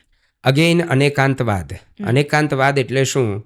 દરેક વ્યક્તિ, દરેક સંબંધ, એની સિચ્યુએશન અલગ છે. ક્યારેક તમે કહેશો કે એને પૂરો કરી દેવો જોઈએ, ક્યારેક કહેશો કે તમારે હજી ટકાવવા માટે મહેનત કરવી જોઈએ. એટલે કેસ ટુ કેસ, કારણ કે બહુ બધા સર્કમસ્ટન્સીસ છે અને એ સર્કમસ્ટન્સીસ પ્રમાણે એઝ અ કાઉન્સલર અથવા તો પરિવારના વડીલો, રાઈટ, એ લોકો એ જ રીતે ગાઈડ કરશે કે ના આની અંદર હજી સ્કોપ છે. અને કેટલાક એમ કહેશે કે ના હવે આ એટલું બધું સડી ગયું છે અંગ કે કાપી જ નાખવું પડશે. સો આફ્ટર ઓલ અગેઇન એ સિચ્યુએશનલ છે અને ચોક્કસ પણ એ તો આપણી સંસ્કૃતિ અને આપણું મન અને હૃદય ના જ પાડે કે ચીટ કરવું એ કોઈ સંજોગોમાં સારું છે જ નહીં. It's a choice. તમે એવું ના કહી, બધા કે ભૂલ થઈ ગઈ, હું ના જ પાડું કે આવી ભૂલ થાય જ નહીં. It's a choice. તમે એક રિલેશનશિપમાં છો, તમને ખબર છે કે આ માણસ, અને જ્યારે એની જોડે રિલેશનશિપમાં આવ્યા ત્યારે તો પ્રેમ ને બધું જ હતું, તો બીજા કોઈ જોડે તમને એવું અટ્રેક્શન થાય છે તો એ તો તમારી ભૂલ જ છે. પછી એને તમે મિસ્ટેક થઈ ગઈ કે વન ટાઈમ કે એવું ના આપી શકો. દેટ વોઝ યોર ચોઇસ કે તમે એ સિલેક્ટ કર્યું કે મારે એ કરવું છે, તો એ બાય ચોઇસ તમે કર્યું છે. પછી એના કોન્સિક્વન્સીસ તમારે જે બી થાય તમારે ભોગવવા પડે. હા, એટલે સી પણ અગેન ત્યાં આગળ જો પાછું પુણ્ય કર્મ ને પાપ કર્મ આવશે. ઓફકોર્સ. કે કેટલાય લોકો એવા છે કે જે ખુલ્લેઆમ મલ્ટિપલ રિલેશનશિપમાં છે અને છતાં પણ એ લોકો એની અંદર ઓકે છે. ઓકે છે. સો એટલે અગેઇન પાછું પુણ્ય કર્મ પાપ કર્મ આ બધી વસ્તુઓ પેરેલલ ચાલવાની જ છે. એટલે કે તમે આગળથી બેલેન્સ લઈને આવ્યા છો અથવા તો તમે બીજા કેટલાક સારા કામ કર્યા છે એટલા માટે પણ એ ચાલવાનું છે. અને પાપનો ઘડો ભરાશે, જે બહુ કોમન આપણે એક સેન્ટેન્સ, ત્યારે પછી જે પણ સિચ્યુએશન આવશે એ વખતે જે ભોગવવાનું છે એ ભોગવવાનું છે. કેમ કે આના પર થોડાક ટાઈમ પહેલા જ સર્વે થયો હતો, તો એમાં સ્પેશિયલી સ્ત્રીઓ વિશેનું હતું કે 54% ફિમેલ છે એ રિલેશનશિપમાં ચીટ કરતી હોય છે. અને ઘણા બધા લોકોનો સર્વે કરવામાં આવ્યો કે ભાઈ મલ્ટિપલ રિલેશનશિપ, કે એકવાર પ્રેમ થાય કે ના થાય, તો 45% લોકોએ એવું કીધું કે કંઈ એકવાર પ્રેમ થાય એવું કશું નથી હોતું, પ્રેમ ઘણી બધી વાર થાય. એટલે આવું લોકોના થોટ પ્રોસેસ કે વોટેવર છે એમાં ઘણા બધા ચેન્જીસ આવ્યા છે. મે બી આપણે હવે એવા એન્વાયરમેન્ટમાં કે એવી સિચ્યુએશન્સમાં રહીએ છીએ જેમ આપણે થોડી વાર પહેલાં વાત કરી કે સિચ્યુએશનશિપ થઈ ગઈ છે, બેન્ચિંગ થઈ ગયું છે, ગોસ્ટિંગ થઈ ગયું છે, ઇવન ઓપન રિલેશનશિપ થઈ ગયા છે કે ઓપન મેરેજમાં લોકો રહેતા હોય છે કે ભાઈ મેરેજ ભલે આપણે 2 જણાના છે પણ આપણે બીજા મલ્ટિપલ રિલેશનશિપ જે રાખવા હોય એ રાખી શકીએ છીએ. એટલે આ લોકોના ખબર નહીં દિમાગમાં વિકૃતિ એક ટાઈપની આવી રહી છે, બટ ઇટ્સ અ ગુડ કે કોચિસ માટે સારું છે કે એમના માટે નવા એક્સપેરિમેન્ટ આમાં મળી રહે છે. ના, એટલે બહુ સાચું કહીએ તો દરિયો છે, એ દરિયાની અંદર તમે લોટો લઈ શકો, તમે એ દરિયાને ક્યાંય સમાઈ ન શકો. અને અગેઇન અનેકાંતવાદ કે જે સ્થિતિ હોય એ સ્થિતિ ઉપર તમારે ડેપ્થની અંદર જઈને એનું નિરાકરણ આપવું પડે. બાકી મલ્ટિપલ રીઝન્સ હોય છે, જે રીઝનની ડિસ્કસ કરવા માટે કદાચ મારા જેવો સમાધાનકારી વ્યક્તિ એ તમને જે એક્ઝેક્ટ લોકો જે ન્યાય આપતા હોય છે એ મારી જોડેથી તમને નહીં મળી શકે. હું પ્રેમ અને સમાધાનવાળા વિષય ઉપર જ ફોકસ કરાવડાવીશ કે ભાઈ આની અંદર હજી આ જગ્યા છે. હા, એના માટેના બધા જ સોફ્ટવેર મારી અંદર ઇનબિલ્ટ છે અને એટલે હું એ આપી શકીશ. જસ્ટ લાઈક આઈ સ્પેશિયલિસ્ટ છે તો એ આઈ સ્પેશિયલિસ્ટમાં પણ પછી રેટિના સ્પેશિયલિસ્ટ અને માઇક્રો લેવલે ઇન્ડિવિજ્યુઅલ સ્પેશિયલિસ્ટ હોય છે. તો એની અંદર મેં જે વિષયમાં મને રુચિ અને મારો અનુભવ, તો તમારે પ્રેમ અને સમાધાનથી સાથે જીવવું છે તો મારા પેજને ફોલો કરો, તમને પોઝિટિવ રસ્તાઓ એની અંદર હજારો મળશે. હા, એ જોયું છે કે તમારા એકદમ શાંતિથી તમે બેઠા હો છો, શાંતિથી તમે બોલતા હો છો, એ જોયેલું છે કે ભાઈ તમને જોઈને એ રીલ જોઈને એવું લાગે કે હા ભાઈના મનમાં કેટલી શાંતિ છે એવું લાગે ખરું. એ બરાબર છે. પણ આ જેમ રિલેશનશિપની વાત થઈ રહી છે તો એમાં ઘણા બધા લાઈક મારી આજુબાજુના કિસ્સા છે કે હું જોતી હોઉં છું કે ટોક્સિક રિલેશનશિપ થઈ જાય અને તો પણ એ રિલેશનશિપમાંથી લોકો બહાર નથી આવવા માંગતા. સ્પેસિફિકલી વુમન્સ માટે મેં જોયું છે કે એટલું ટોક્સિક ઘરમાં વાતાવરણ હોય કે પુરુષ એટલો ટોક્સિક હોય કે એમાં લાઈક ઘણીવાર હું જોઉં તો મને એમ થાય કે યાર આવામાં મારાથી તો બિલકુલ ના રહેવાય, તો પણ એ છોડી નથી શકતા. તો એ શું દિમાગનું વાયરિંગ એવું હશે કે એ રિલેશનશિપમાંથી બહાર નહીં આવી શકતા હોય? એક ઋણાનુબંધ, હા ઓફકોર્સ, બીજો ફિયર, ત્રીજો ડાઉટ કે હું આ છોડીશ તો હજી આનાથી સારું મળશે કે એનાથી મારી પરિસ્થિતિ ખરાબ થશે, ચોથા સંસ્કાર. ઋણાનુબંધ અલગ વસ્તુ થઈ ગઈ, માતા પિતાના સંસ્કાર અલગ વસ્તુ થઈ ગઈ. કારણ કે છેવટે કોઈ પણ સંબંધ છે શું, તો જો તમે માનો છો, હું માનું છું, જો તમે માનો છો કે આગળની યાત્રામાં હજી પણ આનાથી ચડિયાતું એટલે કે મોક્ષ શબ્દ સાંભળ્યો હશે, એ યાત્રા સુધી જવું છે, તો તમે અત્યારે 2 યાત્રી તરીકે જોડાયા છો. અને એ યાત્રી તરીકે જોડાયા છો તો તમારે બંનેનું કેટલું રિસ્પેક્ટ કરવું એ અગેન સમાજ નક્કી કરશે, તમારા પરિવારના જે સંસ્કાર છે એ નક્કી કરશે. એટલે આપણા મમ્મી વગેરે તો કેટલું સહન કર્યું છે, એમના જેવું તો 1% નથી કર્યું. અને હવેની જે જેનઝી પેઢી દેખાય છે એ તો લાગતું જ નથી. એટલે દરેક સમયે દરેક સ્થિતિને અલગ અલગ રીતે મૂલવવામાં આવશે જ. અને એ દરેક સ્થિતિમાં તમને બંને પાસા સાચા પણ લાગશે. એટલે યુ હેવ ટુ ડિસાઇડ કે વોટ ઇઝ માય ચોઇસ અને મારે શું ફેલાવવું છે. ધારો કે તમે મને પ્રશ્ન પૂછશો કે કળિયુગ છે, તમે મને જે પણ પ્રશ્નો પૂછ્યા છે એ બધા ટોક્સિક રિલેશનશિપ, ચીટિંગ એ જ પૂછ્યા છે. તમે મને પૂછશો તો મારી આજુબાજુ તો મને ખૂબ પ્રેમ દેખાય છે.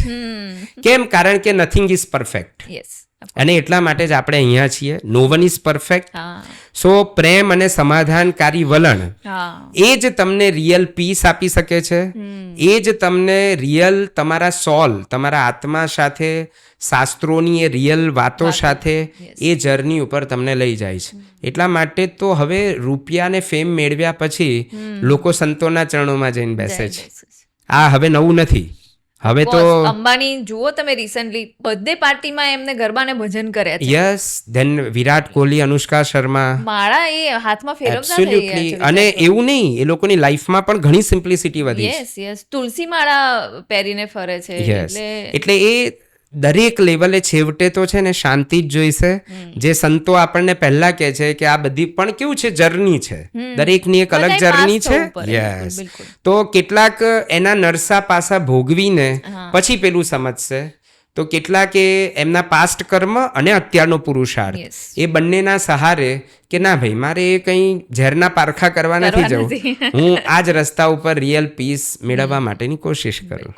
પણ આ જે રિલેશનશિપની ભૂલો છે એ બધી ના થાય એટલે જેમ આપણે મેરેજ પહેલાં કુંડલી મેળવીએ છીએ, એમ જ્યારે મેરેજની વાત આવે કે તમારું પાત્ર પસંદ કરવાની વાત આવે ત્યારે ન્યુમરોલોજીકલી કઈ સાવચેતીઓ કે કઈ વસ્તુઓ ધ્યાન રાખવાની, કયા નંબર છે એવા જે હેલ્પ કરે તમને?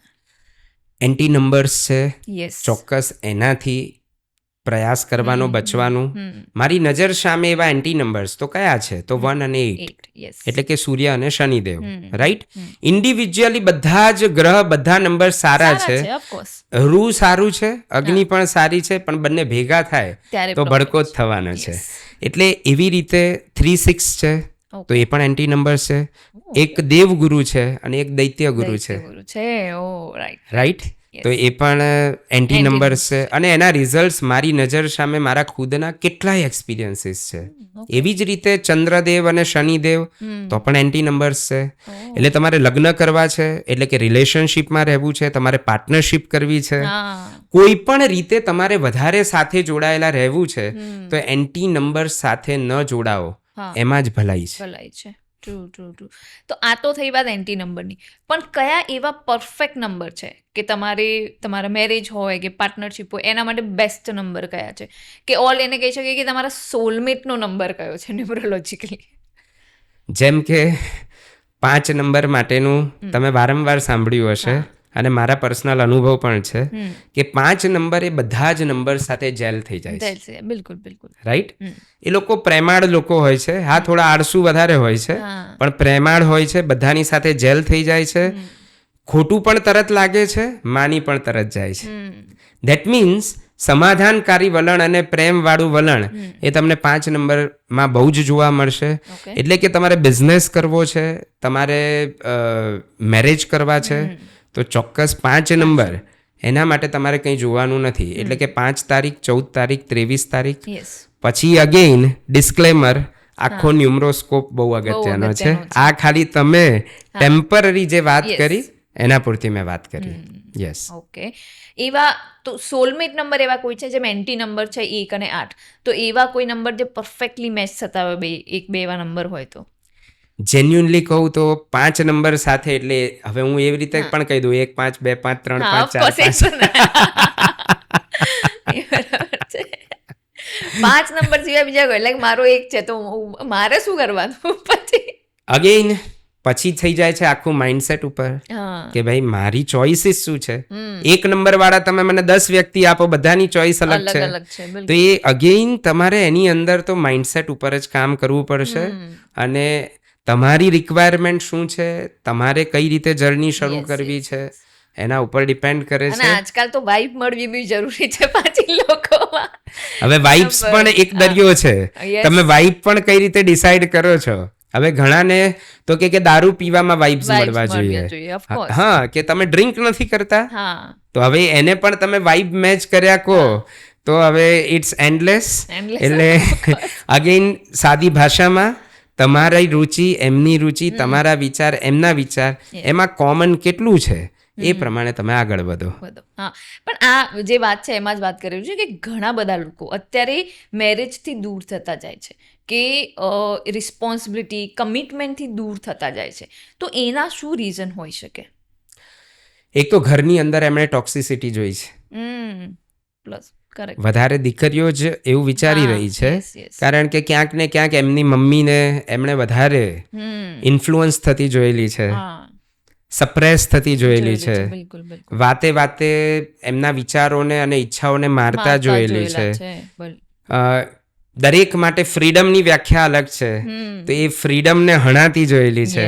તો કે આપણે આ માથાકૂટ જ ના જોઈએ, રાઈટ? અને હવે એ પશ્ચિમી શૈલી છે, એટલે ડેફિનેટલી હું બધાને રેકમેન્ડ કરીશ કે એને શીખી લો કે કઈ રીતે દરેક સિચ્યુએશનને હેન્ડલ કરાય, એને ઓવરકમ કરાય, પણ છેવટે તમે જર્નીની અંદર જીવનને સરસ રીતે માણવા બે ભેગા થઈ રહ્યા છો. ભાર ના લઈ લેશો કે બહુ મોટી જવાબદારી છે, બહુ મોટી રિસ્પોન્સિબિલિટી છે, કરતાં કરતાં બધું જ ફાઈ જશે. પણ આ એક વાત તો છે કે અત્યારની જે પણ ઇન્ડિપેન્ડન્ટ કે જે મોડર્ન ઇન્ટેલિજન્ટ ગર્લ્સ છે, એક તો એમની લવ લાઈફ જેવું કંઈ છે નહીં, મેરેજ છે નહીં, કોઈ રિલેશન છે નહીં, એ એમનું પ્રોફેશન, એમનું કરિયર, એમની ફ્રીડમ વધારે જોવે છે. પણ જેમ તમે કીધું કે ઘરમાં આપણે જોઈએ છે, અને લિટરલી અને હજુ પણ જોઈએ છે, એવું નહીં, એ તો હવે સિટીમાં થોડું ઘણું ચેન્જીસ છે, ગામડાઓમાં તો હજુ પણ સેમ છે. એટલે માનીએ કે ભાઈ એડજસ્ટમેન્ટ કરવું જરૂરી છે. હું મારું પર્સનલ માનવું એવું છે કે રિલેશનશિપમાં બી હું એડજસ્ટ કરી લઉં, પણ કોમ્પ્રોમાઇઝ કરવો ઇટ્સ વેરી ડિફિકલ્ટ. અને જ્યારે એવું થાય કે એક માણસને વધારે પડતો કોમ્પ્રોમાઇઝ, આપણા સમાજમાં હજુ પણ એવું છે કે સ્ત્રીઓએ વધારે કરવું જ પડે. જ્યારે તમારા મેરેજ થાય ત્યારે સ્ત્રીની રિસ્પોન્સિબિલિટી 80% થઈ જતી હોય, કે ઘરનાને લઈને, કે સાસરીને લઈને, સમાજને લઈને. ત્યારે લાઈક એક સાદું એક્ઝામ્પલ આપું કે જ્યારે તમે કુંવારા હોય છોકરી અને તમારા રિલેશનમાં કોઈના મેરેજ હોય, તો તમારે ત્યાં કંઈ વ્યવહાર કરવાની જરૂર નથી, ખાલી તમે જાઓ, પ્રેઝન્ટ રહી અને પાછા આવો. પણ જેવા જ તમારા મેરેજ થાય એટલે તમે મોટા છો, નાના છો, એ પ્રમાણે તમારે વ્યવહાર કરવો પડે, કે પૈસા કરો, કે કપડાં આપો, કે આ વોટ એવર. એટલે મારામાં જ્યારે હું બધાથી મોટી છું એટલે મારે બધાને આપવાનું જ એવું. એટલે મને આવી લાગે કે એવા સડન ચેન્જીસ કેવા આવી જાય કે તમારા મેરેજ થઈ ગયા એટલે તમારી આ રિસ્પોન્સિબિલિટી થઈ ગઈ. એટલે ક્યાંક ને ક્યાંક સ્ત્રીનું કન્ડિશનિંગ જે જોયેલું છે એનાથી કદાચ તમારી વાત સાચી છે કે આપણા ઘરમાં બી આપણે મમ્મીઓને જોઈ જ હોય, અને મમ્મીઓ હજુ બી કરતી હોય છે કોમ્પ્રોમાઇઝ. હું ઘણીવાર મારા મમ્મીને કહેતી હોય કે આટલો ના કરવાનું, પણ એમની કદાચ આદત બની ગઈ છે, અને કદાચ એટલા માટે જ ટ્રુ છે કે હવે એ રિસ્પોન્સિબિલિટી ઇવન બોયઝ માટે બી, કે એ રિસ્પોન્સિબિલિટી વધી જાય કે હું મેરેજ કરીશ, પછી વાઈફ આવશે, પછી છોકરાઓ થશે, ઘર લેવું પડશે, ગાડી લેવી પડશે, પૈસા કમાવા પડશે. એટલે આ બધાથી કદાચ ડરીને બી લોકો થોડા દૂર થઈ રહ્યા છે મેરેજ સિસ્ટમ. ના, તો હું ચોક્કસ એમાં એવું કહીશ કે સ્ત્રીની જેટલી જવાબદારી છે પુરુષની જરાય ઓછી નથી. માતા પિતાના પ્રસંગો લગભગ 200થી વધારે વર્લ્ડ વાઇડ કર્યા હશે, અને રિલેશનને લગતી જ ક્લિપ્સ હું મૂકી રહ્યો છું, એટલે કે પ્રેમને લગતી. ભલે એ સાસુ વહુના હોય, એ નણંદ ભોજઈના હોય, બે ભાઈઓના હોય, બાપ દીકરાના હોય, મા દીકરીના હોય. તો આપણે એવું વારંવાર સાંભળ્યું છે કે બધાને માં એટલે વધારે પ્રિય છે કારણ કે માં 9 મહિના વધારે પ્રેગ્નેન્ટ રહે છે, 9 મહિના વધારે સાચવે છે બાળકને, રાઈટ? અને દર્દ સહન કરે છે. તો બહુ સરસ એક ચિંતકે કીધું છે, આ મારું ચિંતન નથી, પણ એ ચિંતકે બહુ સરસ વાત કરેલી છે, મને વ્યક્તિનું નામ નથી ખબર, પણ કે માં પ્રેગ્નેન્ટ હોય છે તો એ પ્રેગ્નેન્ટ માને 9 મહિના અહીંયા આગળ મગજમાં રાખીને પિતા પણ એટલું જ પ્રેશર લે છે. એટલે પેલું જેમ કહે છે કે માની મમતા જોઈ છે પણ બાપની બાપતાની કોઈ વાત ક્યાં કરે છે. હા, એટલે again it's a matter of. અને પછી એવું જે કહેવાય છે કે કેમ સ્ત્રી સહન કરી લે છે, સ્ત્રીનું પાત્ર જ એવું છે, અને એની જોડે શક્તિ છે, ક્ષમતા છે. બિલકુલ પુરુષની જોડે અલગ શક્તિ છે. જેમ કે પુરુષ છે તો એનામાં ઈગો છે, તો સ્ત્રી છે તો એમાં જેલસી છે, રાઈટ? એટલે દરેકના પોઝિટિવ પાસા અલગ છે, નેગેટિવ પાસા અલગ છે. એટલે જે સમકક્ષ થવા માટેનો જે એંગલ ચાલ્યો છે, ક્યાંક ને ક્યાંક દરેકે મનોમંથન કરવું જોઈએ. હવે કંઈ સ્ત્રીની જગ્યાએ પુરુષ બાળકને જન્મ આપે વગેરે કેટલીય એવી ગંભીર વાતો છે કે જેના ઉપર બહુ ચર્ચા નથી થઈ રહી, અને માત્ર એટલું જ કે ભાઈ હા અમે ઇક્વાલિટી જોઈએ હા છે. ઇક્વાલિટી ના, જોઈએ છે. એ પોસિબલ નથી. જેમ પુરુષ એક બાળકને જન્મ ના આપી શકે, એમ કોઈ સ્ત્રીને કહે કે તારે 25-30 કિલો વજન ઉઠાવીને જવાનું છે, ના કરી શકે. કોઈ બોરી ઉઠાવવાની હોય, મોટી બેગ પણ આપણે ઉઠાવવાની હોય, તો જોડે જે પુરુષ હોય ને એ ઉઠાવી લે કે લાવ હું કરું છું. તો સ્ત્રીઓ પણ આવી બકવાસ ફેમિનિઝમની વાતોમાં ના જ પડવું જોઈએ કે અમે તો મતલબ ઇક્વાલિટી, બધી વાતમાં ના ઇક્વાલિટી હોય. ઓકે, તમને સેમ એજ્યુકેશન મળે છે, સેમ કદાચ પ્રોફાઇલ માટે તમે 2 ઇન્ટરવ્યૂ કરો તો સેમ વસ્તુ તમને બંનેને મળવી જોઈએ. એ અલગ વસ્તુ છે કે તમે સેમ પ્રોફેશન કે સેમ કરિયર તમારું, પણ અમુક વસ્તુઓમાં કમ્પેરિઝન બહુ જ રિડિક્યુલસ લોકો અત્યારે ફેલાવી રહ્યા છે ફેમિનિઝમ, એ પણ ના જ હોવું જોઈએ. That is true. તો આપણે રિલેશનશિપ ઉપર વાત કરી રહ્યા છે એટલે જ કે રિલેશનશિપમાં જ્યારે પ્રોબ્લેમ આવતા હોય કે હસબન્ડ વાઈફ વચ્ચે કે ડાયવોર્સના પ્રોબ્લેમ, ત્યારે વાસ્તુનો એવો શું દોષ હોઈ શકે અને આ દોષને કેવી રીતે દૂર કરી શકાય? સાઉથ વેસ્ટની એન્ટ્રી હોય, સાઉથ વેસ્ટમાં WC એટલે ટોયલેટ હોય, ટોયલેટ હોય. તો મેક્સિમમ કેસીસની અંદર રિલેશનશિપ બગડતા હોય છે. ઓકે. હવે પહેલાંના જમાનામાં માઇન્ડસેટ વધારે સ્ટ્રોંગ હતા એટલે એ લોકો ટકાઈ દેતા ટકાઈ હતા, દેતા, બિલકુલ બિલકુલ. લડી ઝઘડીને સમાધાન કરી લેતા હતા. હવે શું થયું કે માઇન્ડસેટ પણ નબળા થયા અને એ દોષ હોય.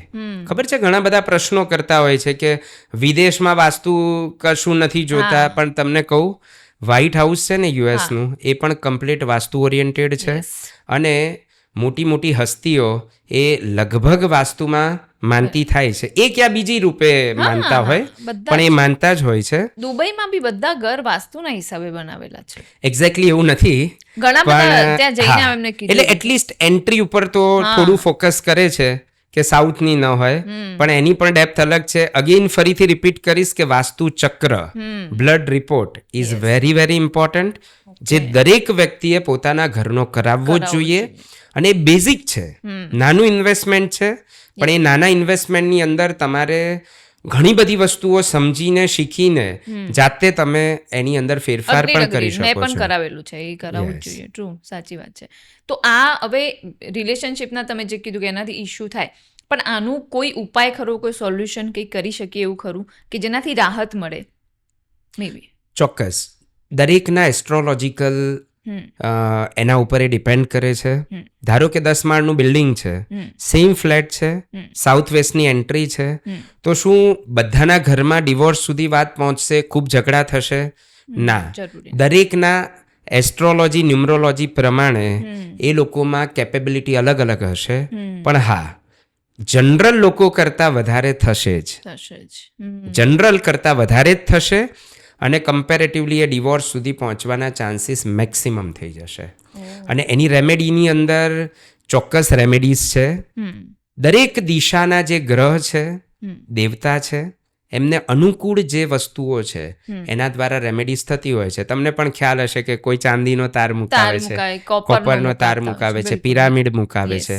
એ બધી વસ્તુને હું લોજિકલી સિમ્પલ જો દર્શક મિત્રોને સમજાવું તો એટલું જ છે કે તે ગ્રહને અનુકૂળ વસ્તુ મૂકીને આપણે એટલી જ પ્રાર્થના કરીએ છીએ કે અમારી અત્યારે એ શક્તિ નથી કે અમે વાસ્તુ ઓરિએન્ટેડ ઘરમાં જઈએ, એટલે કે તમને જ્યાં જે અનુકૂળ છે એવું કરી શકીએ, પણ એટલીસ્ટ અમે રિસ્પેક્ટ આપીએ છીએ, અમે સમજીએ છીએ, તમે અમારું ધ્યાન રાખજો. So it is all about that. એટલે કે પેલું છે ને, તમે વધારાનું ઘર બાંધી દીધું છે, પણ પછી તમે ગવર્મેન્ટને રિક્વેસ્ટ કરો છો કે ભાઈ ઇમ્પેક્ટ ફી ભરીને અમને પ્લીઝ માફ કરી દો. પણ પછી એ ગમે ત્યાં એવી જગ્યાએ જ બાંધી દીધું છે કે જે દબાણ જ છે, તો પછી એ ગવર્મેન્ટ પણ ક્રેનથી એને હટાવી જ દેશે. એટલે આ મેં તમને બહુ સિમ્પલ એક્ઝામ્પલથી સમજાવ્યું. એ બરાબર છે. પણ આ રિલેશનશિપની જ વાત થાય છે, એટલે જેમ તમે આટલા બધા લોકોને મળો જ છો, આટલા બધા લોકોનું કાઉન્સેલિંગ કરો છો, તો તમને અગર હું શોર્ટમાં પૂછું કે એક સ્ત્રી અને પુરુષમાં કેટલો ફર્ક છે, એક સ્ત્રીને શું જોઈતું હોય છે અને એક પુરુષને શું જોઈતું હોય છે, ઇન જનરલ લાઈફમાં પણ? ઇન જનરલ હમણાં પણ મેં કીધું કે પુરુષના પોઝિટિવ પોઈન્ટ અને નેગેટિવ પોઈન્ટ અલગ છે, સ્ત્રીના અલગ છે. બિલકુલ બિલકુલ. પણ પછી અગેઇન હવે અહીંયા હું ન્યુમરોલોજી લાવું છું અને તમે પણ એ વાત સાથે અગ્રી થશો કે ઘણા ઘરની અંદર સ્ત્રી એ પુરુષ તરીકેનું કામ કરે છે અને પુરુષ એ સ્ત્રી તરીકેનું કામ કરે છે, રાઈટ? એટલે એ તમારા ન્યુમરોલોજીકલ નંબર ઉપર પણ ડિપેન્ડ કરે છે. અન્ડરસ્ટેન્ડિંગ એટલે અગેન માઇન્ડસેટ ઉપર ડિપેન્ડ કરે છે. એટલે પોઝિટિવ રીડિંગ, પોઝિટિવ લિસનિંગ એના માટે જ છે કે બધાના સ્ટ્રક્ચર અલગ છે, નંબર્સ અલગ છે, વાસ્તુ અલગ છે, અપબ્રિંગિંગ અલગ છે. સો એ તમારે ટ્રાયલ એન્ડ એરરથી એક્સપર્ટ્સ જોડેથી શીખીને સમજીને તમારું સેલ્ફ ઇમ્પ્રુવાઇઝેશન કરવું પડશે. કરેક્ટ. પણ કોઈ 5 સ્ત્રીની ટ્રેટ્સ કે 5 પુરુષની ટ્રેટ્સ તમારે કેવી હોય કે એક પુરુષ કેવો હોય છે અને એક સ્ત્રી કેવી હોય છે, તો તમારા આટલા એક્સપિરિયન્સથી તમે કેવી રીતે કહેશો એને? ચલો, આમ તો બહુ વિશાળ છે વિષય, ઓફકોર્સ. પણ છતાં એવું કહીશ કે પુરુષ તો એ જવાબદારી રિસ્પોન્સિબિલિટી લેનાર છે. આજે સ્ત્રી પણ છે તો અલગ રીતે ઘરમાં રિસ્પોન્સિબિલિટી લેનાર છે. કેમ તો કે એક સમાજનું સ્ટ્રક્ચર છે કે પુરુષ માટે બહાર જઈને કામ કરવું એ કમ્પેરેટિવલી સહેલું છે. સ્ત્રી માટે તમને ખબર છે કે આજે પણ ગમે એવું પ્રોફેશનલિઝમ આવ્યું, સ્ત્રી જાય છે પણ એની અંદર સ્ત્રીને કેટલા પ્રોબ્લેમ્સ ફેસ કરવા પડે છે. અને મેન્ટલ ફિટનેસ એના ઇશ્યુઝ આજે ખૂબ વધી રહ્યા છે. એનું રીઝન એ છે કે તમે તમારી અગેન્સ્ટ હવામાં, અગેન્સ્ટ વહેણમાં તરવાની કોશિશ કરો છો. એટલે આમ જોવા જઈએ તો તમે 5 પોઈન્ટ કીધા છે, પણ આપણે એને ટ્રાય કરીએ. નંબર 1, પુરુષ એ હાર્ડવર્કિંગ છે, સ્ત્રી એ ઇમોશનલ છે, રાઈટ. નંબર 2, પુરુષ ઇગોઇસ્ટિક છે એટલે એને સત્વશાળી પણ કહી શકીશ, અને સ્ત્રી એનામાં જેલસી છે પણ જોડે સમાધાનકારી પણ છે કે ઇઝીલી એ માફ પણ કરી શકે છે. એટલા માટે તો માનું વ્યક્તિત્વ. નંબર 3, પુરુષને જોડી રાખવામાં વધારે રસ હોય છે, સ્ત્રીને ફ્રીડમમાં થોડી વધારે રસ હોય છે, અને જેના અત્યારે આપણે પરિણામો ભોગવી જ રહ્યા છીએ, રાઈટ. નંબર 4, પુરુષ કમ્પેરેટિવલી લાંબુ વિઝન વધારે જોઈ શકે છે. આ હું જનરલાઇઝ વાત કરું છું, અગેન પછી નંબર્સ વાળી વાત અલગ થઈ જશે. સ્ત્રી તો એને શોર્ટ ટર્મ ગોલ ઉપર વધારે કામ છે, પુરુષને લોંગ ટર્મ ગોલ ઉપર. એટલે એ કંઈ પણ કરશે, ધારો કે બહેન જોડે સંબંધ જાળવી રાખ અથવા ફલાણા જોડે સંબંધ જાળવી રાખ, અને સ્ત્રીને એમ કહેશે કે પણ એ લોકો શું કામમાં આવવાના હતા આપણને. એટલે એ શોર્ટ ટર્મ લોંગ ટર્મ થઈ ગયું. ઓકે, 5મો, 5th એન્ડ લાસ્ટ, તો જરાક તો ઘણા બધા છે એમ તો કહેવા માટે તો, પણ કહેવાય ને કે એક્ઝેક્ટ જેને મેચ કરી શકાય. અને એ જે તમારો ક્વેશ્ચન હતો એને રેલેવન્ટ. ઓકે, પુરુષ છે એને બાઉન્સ બેક કરવામાં ક્યાંક, એટલે એને ટ્રોમા આવે ને તો બાઉન્સ બેક થતા વાર લાગે છે, જ્યારે સ્ત્રી છે ને એ ઇઝીલી ભૂલી જાય છે કમ્પેરેટિવલી. હા, અગ્રી 100%. બીકોઝ આ જોયેલું છે અને ઘણા બધા લોકો કહે છે કે પુરુષ છે ને જ્યારે કોઈ પણ છોકરાનું બ્રેકઅપ થાય ને તો એને તેમાં બહાર આવતા બહુ જ ટાઈમ લાગે, અને છોકરીના બ્રેકઅપમાં છે ને કદાચ 1 મહિનામાં બહાર આવી જાય છોકરી.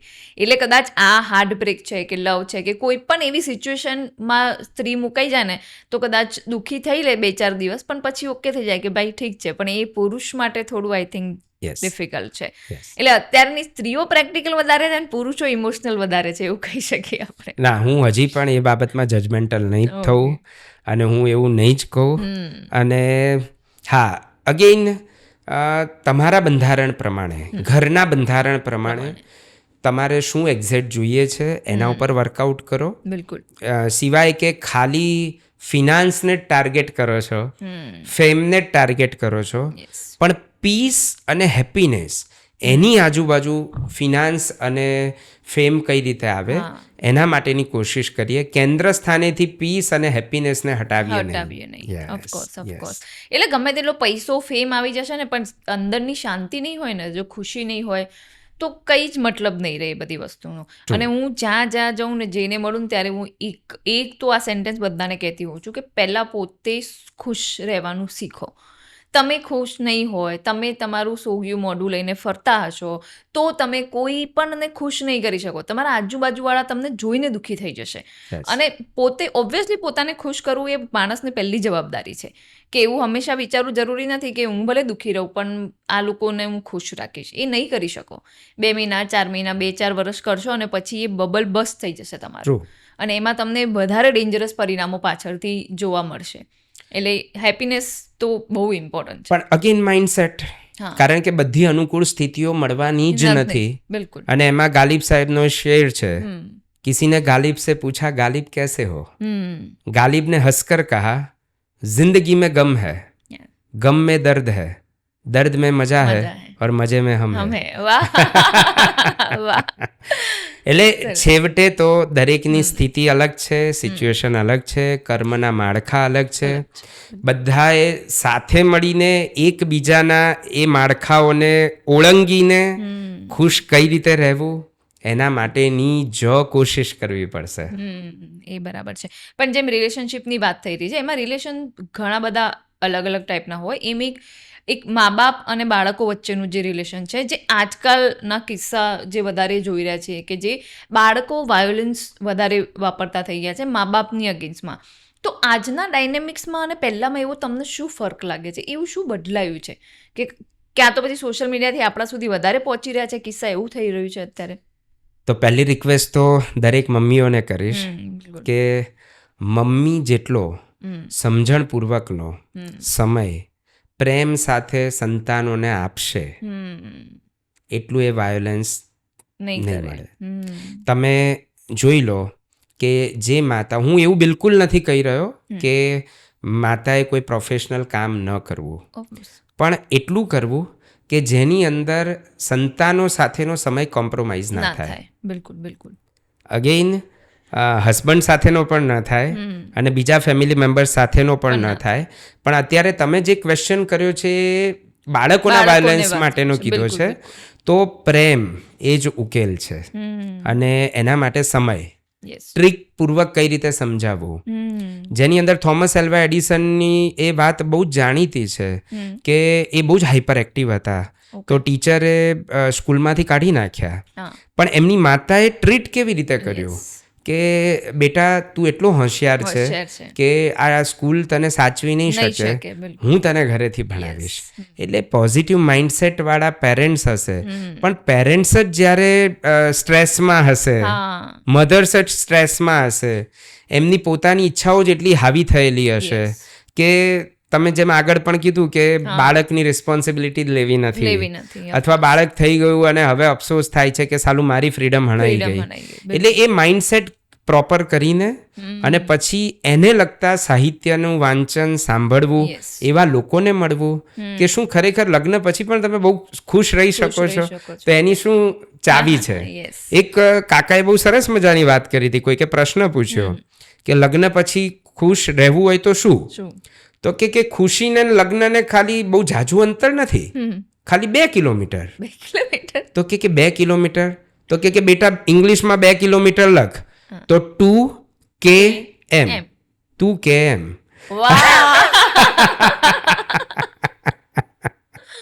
સુપર છે યાર, 2km. પણ એટલે મેં આગળ પણ કીધું કે તમે મને પ્રેમ અને સમાધાનકારી વાતો કરવાનું કહેશો અને એકચ્યુઅલી છેવટે એ જ કરવું પડવાનું છે.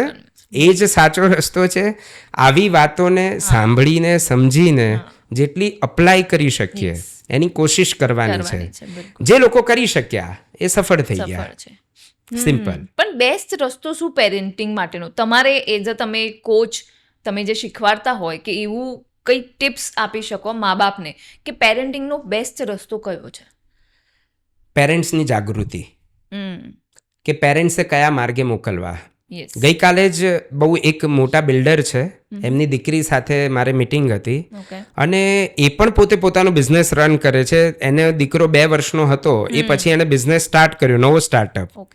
પણ એણે એના દીકરાને અમદાવાદમાં, એ લોકો મલ્ટી મિલિયોનર છે, છતાં પણ એક ગુરુકુળમાં મૂક્યો છે કે ઘરની અંદર એ સેન્ટ્રલી એસીમાં રહે છે, પણ જે ગુરુકુળમાં એ ભણવા જાય છે ત્યાં આગળના મકાન છાણના લીંપણ વાળા છે. એ ગીર ગાયોની વચ્ચે રહે છે, ધૂળમાં રમે છે, ત્યાં આગળ જ ખેતી થાય છે અને એ ગુજરાતી મીડિયમમાં છે. સરસ. જેની માં ઇંગ્લિશ મીડિયમમાં ભણી છે, એણે અત્યારના દીકરાને ગુજરાતી મીડિયમમાં મૂકે કે હું ઇંગ્લિશ એને ઘરે પણ શીખવાડી દઈશ અને હું એની જોડેથી ગુજરાતી શીખું છું.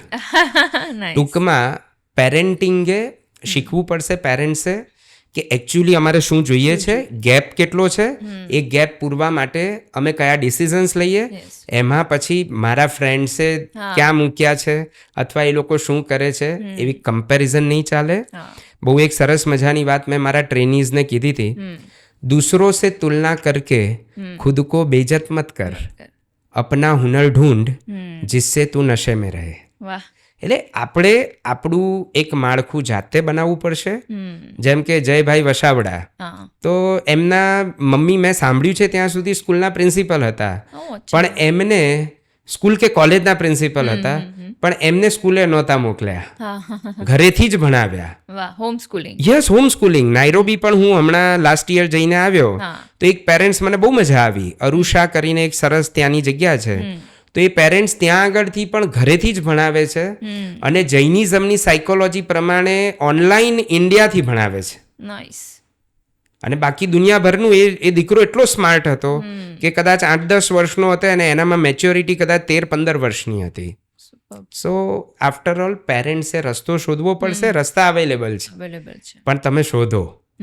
એ છે, એ કદાચ આ પેરેન્ટ્સ માટે એક બહુ ઇમ્પોર્ટન્ટ વાત હું કહીશ તો એ છે કે બધા જ પેરેન્ટ્સ જે છે ને એ એમને બાળપણમાં જે નથી મળ્યું ને એ બાળકોને આપવાનું બહુ ટ્રાય કરે છે, પણ જે એમને મળ્યું છે ખરેખર સારું એ આપવાનું ભૂલી જાય છે. યસ, કે મોડર્નાઇઝ બહુ થઈ ગયા છે. આપણને જે સંસ્કાર, જે આપણને વસ્તુઓ સારી જે મળી છે એ વસ્તુઓ આપણને બાળકને આપણે આપવાનું ભૂલી જઈએ છીએ.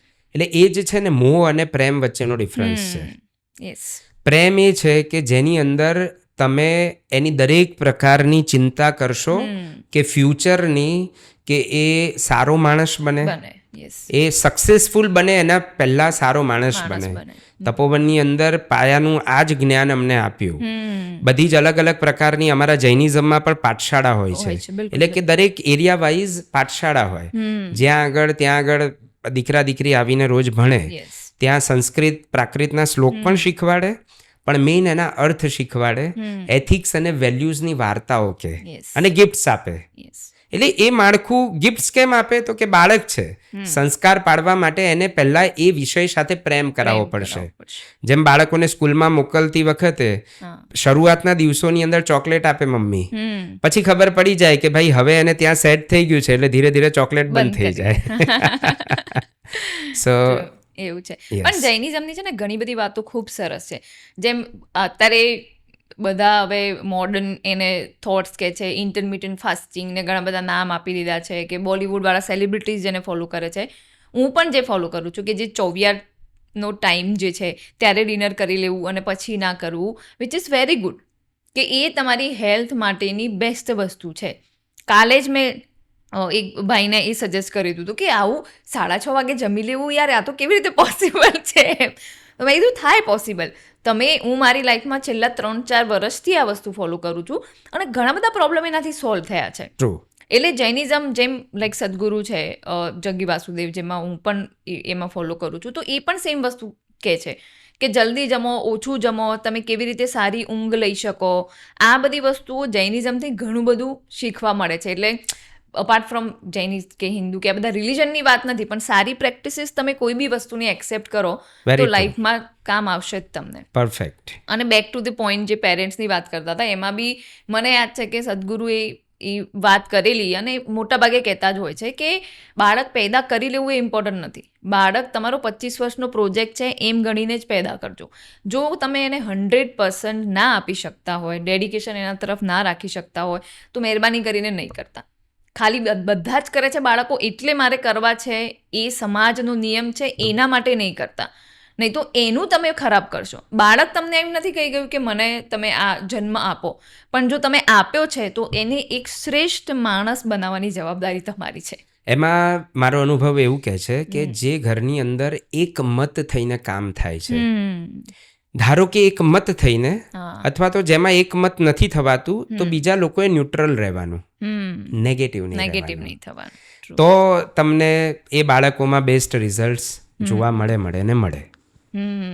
ઓકે, હવે જેમ તમારું લાઈફ કોચિંગ બી તમે કરો છો, તો એના તરફ આપણે આવીશું કે રેમેડીઝ ને એ બધી વાતો તો અલગ છે, પણ જ્યારે માણસને ખરેખર સક્સેસફુલ થવું હોય કે આજે હું જ્યાં છું એનાથી 100% વધારે સક્સેસફુલ કે 200% સક્સેસફુલ મારે 2 વર્ષમાં થવું છે, તો એના માટે મારે શું કરવું જોઈએ? Focus, okay, clarity, goal clarity, અને પછી અગેન માઇન્ડસેટ, સ્કિલસેટ, ટૂલસેટ. માઇન્ડસેટ થઈ ગયું કે હવે મારો ગોલ માત્ર આ છે. મારે જેમ કે એક સીએ કરનારને ક્લિયર છે કે મારે ચાર્ટર્ડ એકાઉન્ટન્ટ બનવાનું છે. માઇકલ ફેલ્પ્સ એને ક્લિયર હતું કે ભાઈ મારે બેસ્ટ સ્વિમર બનવું છે, તો એણે કોઈ ક્રિસમસના વેકેશન્સ નથી કર્યા, 16-18 કલાક એને સ્વિમિંગ કરેલું છે, રાઈટ? તો એવી જ રીતે વિરાટ કોહલી હોય કે Sachin Tendulkar. So focused goal, consistency, which is very very important. Yes, હું સરસ એક્ઝામ્પલ આપતો હોઉં છું કે 100 રૂપિયા એનું 5 વર્ષ માટે એવરી ડે 1% કમ્પાઉન્ડ ઇન્ટરેસ્ટ, તો લગભગ એ ગણેલું છે, તમે કલ્પના નહીં કરી શકો. માત્ર 100 રૂપિયાની કેપિટલ મેં તમને આપી, રોજનું 1% કમ્પાઉન્ડ ઇન્ટરેસ્ટ એટલે ચક્રવૃદ્ધિ વ્યાજ. તો એ 5 વર્ષ પછી કેપિટલ શું થશે? તો લગભગ 350 કરોડ ઉપર થાય. That is the power of consistency. એટલે છે ને અમારામાં પણ એવું કહે, તપ ખૂબ લોકો કરે અને ત્યારે એવું કહે કે ગુરુ ભગવંતો કે ટેમ્પરરી મોટું તપ કરો, સારું જ છે, એમાં કંઈ ખોટું નથી, પણ લોંગ ટર્મ કન્સિસ્ટન્સીથી નાનું તપ એટલે કે જે 24 કહેવાય છે, રાત્રિ ભોજન ત્યાગ, તો એ તપને પણ તમે કન્સિસ્ટન્સી લાંબુ કરો છો તો એ પેલા તપ કરતાં અનેક ગણું ચડી જાય છે.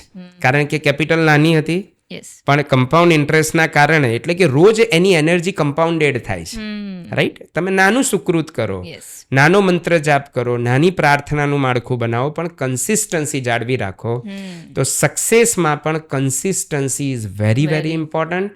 અને પછી બહુ જ ઇમ્પોર્ટન્ટ જે હું માનું છું, right mentor. મેન્ટોરશિપ is everywhere very very important. અને એના માટે બધાએ એક વસ્તુ શીખવી જ પડે, and the word is tolerance. આપણે જો આપણા ગુરુ હોય, કોચ હોય, એના સ્વભાવ સામે જોઈશું, એની વર્તણૂક સામે જોઈશું તો કામ નહીં થાય. એની એક્સપર્ટીઝ સામે જોઈશું અને બીજું બધું જ અવોઇડ કરીને એ એક્સપર્ટીઝ શીખવા તરફ ધ્યાન આપીશું, તો લોકો જે આજે પણ સ્ટાર્ટઅપમાં સક્સેસફુલ થઈ જ રહ્યા છે, એ લોકો ક્લિયર છે, ડૂબી જાય છે, ડૂબી જવું પડે, કન્સિસ્ટન્ટ એફર્ટ્સ આપવા પડે, અને પછી અગેઇન જોડે જોડે ભાગ્ય તો કામ કરે છે. નસીબનો સાથ તો જરૂરી છે. યસ, નહીતર તો મજૂર પણ 16 કલાક રોજ કામ કરે છે. બટ યા, હાર્ડવર્કનું જે ઇમ્પોર્ટન્સ છે એ છે જ.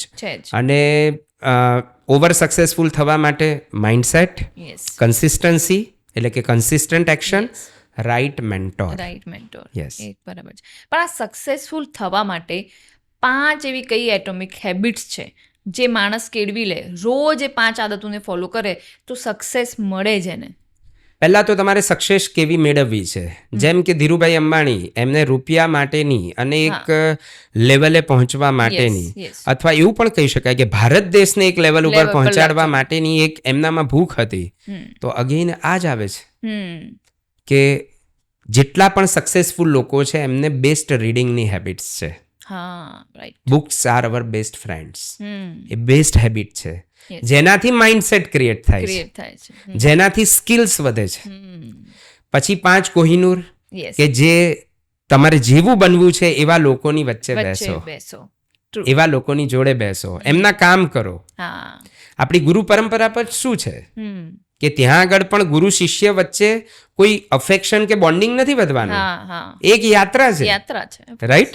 કે આત્મજ્ઞાન કરવા માટે, આત્માનુભૂતિ કરવા માટે ગુરુ એ યાત્રામાં ઘણા આગળ નીકળ્યા છે, અનુભવ કર્યો છે. શિષ્ય એમ કે છે કે તમે મને આપો, એના માટે હું તમારું કામ પણ કરીશ, તમારી આજ્ઞાનું પાલન પણ કરીશ. તો ઇટ્સ અ પ્રોસેસ, રાઈટ? તો એ books reading, mindset, consistent action, your Kohinoors કે એવા લોકોની વચ્ચે બેસો. Again mindset, how to handle failure.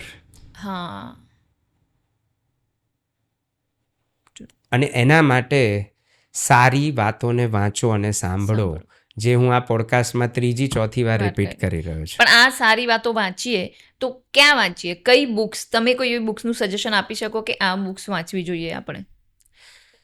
દરેક શાસ્ત્રો, એ શાસ્ત્રોને જે આજના તમારા ધર્મના ઇન્ફ્લુઅન્સર જે પણ હોય, જે પણ સંત હોય, એમણે એનું નવનીત કાઢીને જે નાની બુક આપી હોય એને ખાસ વાંચો.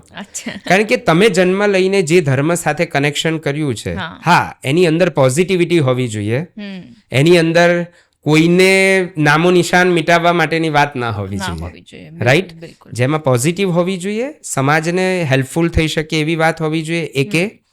મારી ફેવરિટ બુકમાં હું કહીશ એક પ્રેરણાનું ઝરણું, doctor Jitendrabhai Adiya, then how to win friends and influence people, Dale Carnegie.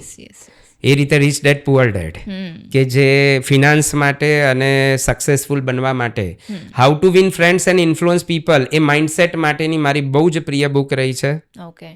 અમારા જૈન શાસ્ત્રની અંદર એક સરસ મજાનું સૂત્ર છે, પંચસૂત્ર, વિચ ઇઝ અમેઝિંગ, પોઝિટિવિટીની હાઇટ છે. અને એ પુસ્તકને હું વાંચવાનું બહુ જ પસંદ કરું છું.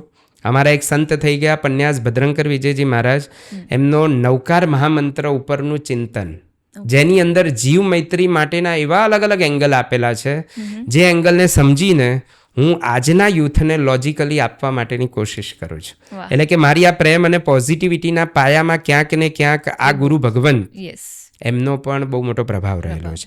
એટલે આવા ઘણા બધા પુસ્તક છે, પણ એમાંના મેં કેટલાક અત્યારે તમારી સામે મૂક્યા. ઓકે, પણ ન્યુમરોલોજીના હિસાબે જોઈએ તમે તો કયા બર્થ ડેટ વાળા લોકો છે જે 100% સક્સેસફુલ થાય જ? તમારી શું છે ડેટ ઓફ બર્થ? મારી 28, એટલે એક થાય. એવું નહીં, આખી ડેટ ઓફ બર્થ શું છે? 28 માર્ચ 1986. એટલે 28 થી મૂળાંક 1 થયો, અને આખો સરવાળો કરીએ તો 37, એનાથી ભાગ્યાંક 1 થયો. મૂળાંક 1 અને ભાગ્યાંક 1 એટલે ટોટલ 81 કોમ્બિનેશન્સ છે. 1 1 1 2 1 3 1 9, 2 1 2 2 2 3 અપ ટુ 29, એ રીતે 9 × 9 એટલે 81 કોમ્બિનેશન છે. તમારું કોમ્બિનેશન છે ને એ ટોપ 3નું કોમ્બિનેશન છે. એટલે સફળ થઈ જ છૂટકો. યસ, પણ કેટલાક કેસ એવા પણ જોવા મળે છે કે જેની અંદર 1 1 હોય, 1 5 હોય, 1 9 હોય, 5 6 હોય, 6 5 હોય, આ બધા હું સક્સેસફુલ કોમ્બિનેશન્સ બોલી ગયો, ટોપ 5, રાઈટ? એ લોકો પણ ઝૂંપડપટ્ટીમાં છે, કારણ કે એમના ડાયમંડ્સ ઉપર રેતી છે. પણ ગમે ત્યારે કોઈક એક વાવાઝોડું આવશે તો એમને સફળ થઈ જ છૂટકો છે, એમને સફળતા મળશે જ. પણ yes, these are very lucky combinations, 1 1 1 5 1 9 5 6 6 5. પણ આ જે સક્સેસની તમે માઇન્ડસેટની વાત કરી છે, તો આ સક્સેસ માટેનું માઇન્ડસેટ એટલે શું? આ શું માઇન્ડસેટ માણસનામાં હોવું જોઈએ? જેને સાદી ભાષામાં આપણે કહીએ છીએ સંસ્કાર. ઓકે. જેમ કે એક સરસ નાની વાત કરીશ કે એક દીકરો એ એક જગ્યાએથી બસમાં જર્ની કરતો હતો, જગ્યા મળી ગઈ, એની સાથે એક કાકા પણ બેઠા હતા. હવે બીજા સ્ટેશન પછી ભીડ એટલી વધી તો એણે એક ઘરડા બાને બેસવા માટે સીટ આપી દીધી, એ ઊભો થઈ ગયો. ત્રીજા સ્ટેશન ઉપર થોડા લોકો ઉતર્યા, એને જગ્યા મળી, પાછો બેસી ગયો. પાંચમા સ્ટેશન ઉપર ભીડ વધી, એ પાછો ઊભો થઈ ગયો, બીજા કોઈક કાકાને બેસવા જગ્યા આપી. આવું 15 સ્ટેશન સુધી પેલા કાકા ઓબ્ઝર્વ કરે છે એને. છેલ્લે ઉતરતી વખતે પૂછ્યું કે બેટા તને જગ્યા પહેલેથી મળી ગઈ હતી તો તું આવું કેમ કરતો હતો? તો કે મારા મમ્મીએ મને શીખવાડ્યું છે કે કોઈને પણ મદદ માત્ર રૂપિયાથી નથી કરી શકાતી, આવી રીતે નાની નાની મદદ સીટ આપીને પણ કરી શકાય, જે તમને સંતોષ, આનંદ અને બ્લેસિંગ્સ એ બધું જ આપે. એટલે એ માના સંસ્કાર, એટલે કે ઘરની અંદર જ પેરેન્ટ્સ, ઘરનું વાતાવરણ, એ બાળકોનું ઘડતર, આવી નાની નાની હજારો વાતો, એ ઘડતર ત્યાંથી જ થતું હોય છે. એટલે તો કહેવત પડી, મોરના ઈંડાને ચિતરવા ના પડે. મા બાપની અંદર પરોપકારના સંસ્કાર હોય તો બાળકોમાં નેચરલી આવે, અને મા બાપમાં વાયોલન્સ ના હોય તો પણ બાળકોમાં નેચરલી આવે. એટલે આ બરાબર છે. એટલે આઈ થિંક માઇન્ડસેટ, અફર્મેશનમાં પણ આ માઇન્ડસેટ ક્લિયર હોવું તમારું ખૂબ જરૂરી છે. પોઝિટિવ માઇન્ડસેટ હોવું બહુ જરૂરી છે, કે જ્યારે તમે મેનિફેસ્ટ કરતા હોય આ બધી વસ્તુઓ, ત્યારે પણ આ બધું ખૂબ જરૂરી છે. પણ આ જ્યારે એક તમે એન્જિનિયર, એક તો આ ફિલ્ડ તમારું ડિફરન્ટ, એમાંથી તમે આવ્યા, તમે લાઈફ કોચ, તમે રિલેશનશિપ કોચિંગ કરો છો, એના પરથી તમે ન્યુમરોલોજી અને વાસ્તુ એક્સપર્ટ પણ બન્યા, તો આ બધું કેવી રીતે ગોઠવાયું? એટલે હું એ જ કહું છું કે દરેકની એક ખોજ હોય છે.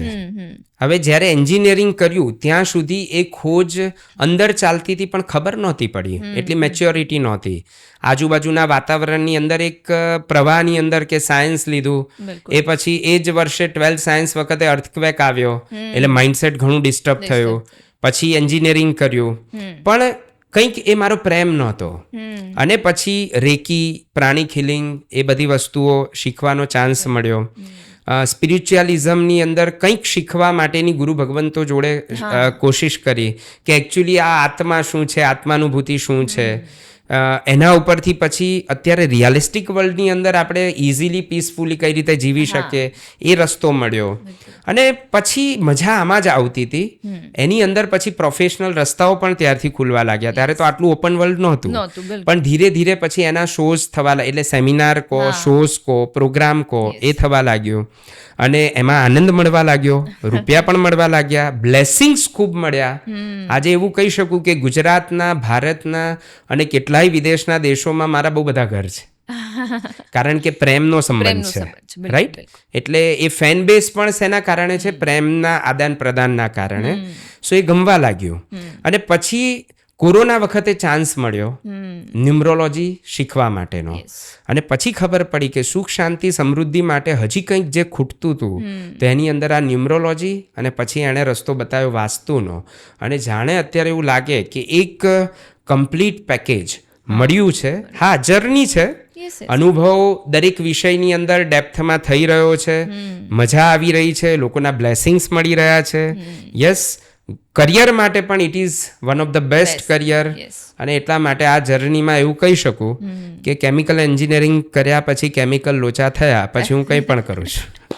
બરાબર છે. તમે કાઉન્સિલિંગ પણ બધા જ ટાઈપના કરતા હો છો, તો લાઈક રિલેશનશિપ છે, કપલ કાઉન્સિલિંગ જે કહેતા હોય, લાઈફ માટેનું તમે કાઉન્સિલિંગ, તમે ટ્રેનિંગ્સ આટલી બધી કરો છો, તો તમને પર્ટિક્યુલરલી આ બધી વસ્તુ માટે રીચ આઉટ કરવું હોય તો કેવી રીતે કરી શકે કોઈ? ઓબ્વિયસલી અહીંયા આગળ નીચે જ આપણે કમેન્ટ નંબર આપી દઈશું.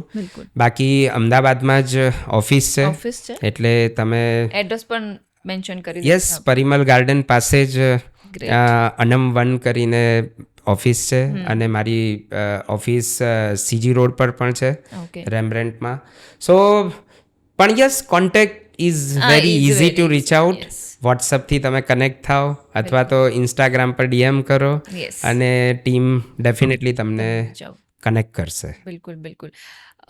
આજે બહુ જ મજા આવી, અને બહુ ડિફરન્ટ કોન્સેપ્ટ છે. લાઈક વાસ્તુ કે ન્યુમરોલોજી પર તો હજારો તમને પોડકાસ્ટ મળી જશે, પણ આ રીતે જ્યારે રિલેશનશિપ અને બીજા કોમ્બિનેશનમાં જે વસ્તુ લાવી છે એ આજે બહુ નવું છે, અને ઓફકોર્સ બધાને આનાથી બહુ જ શીખવા મળશે.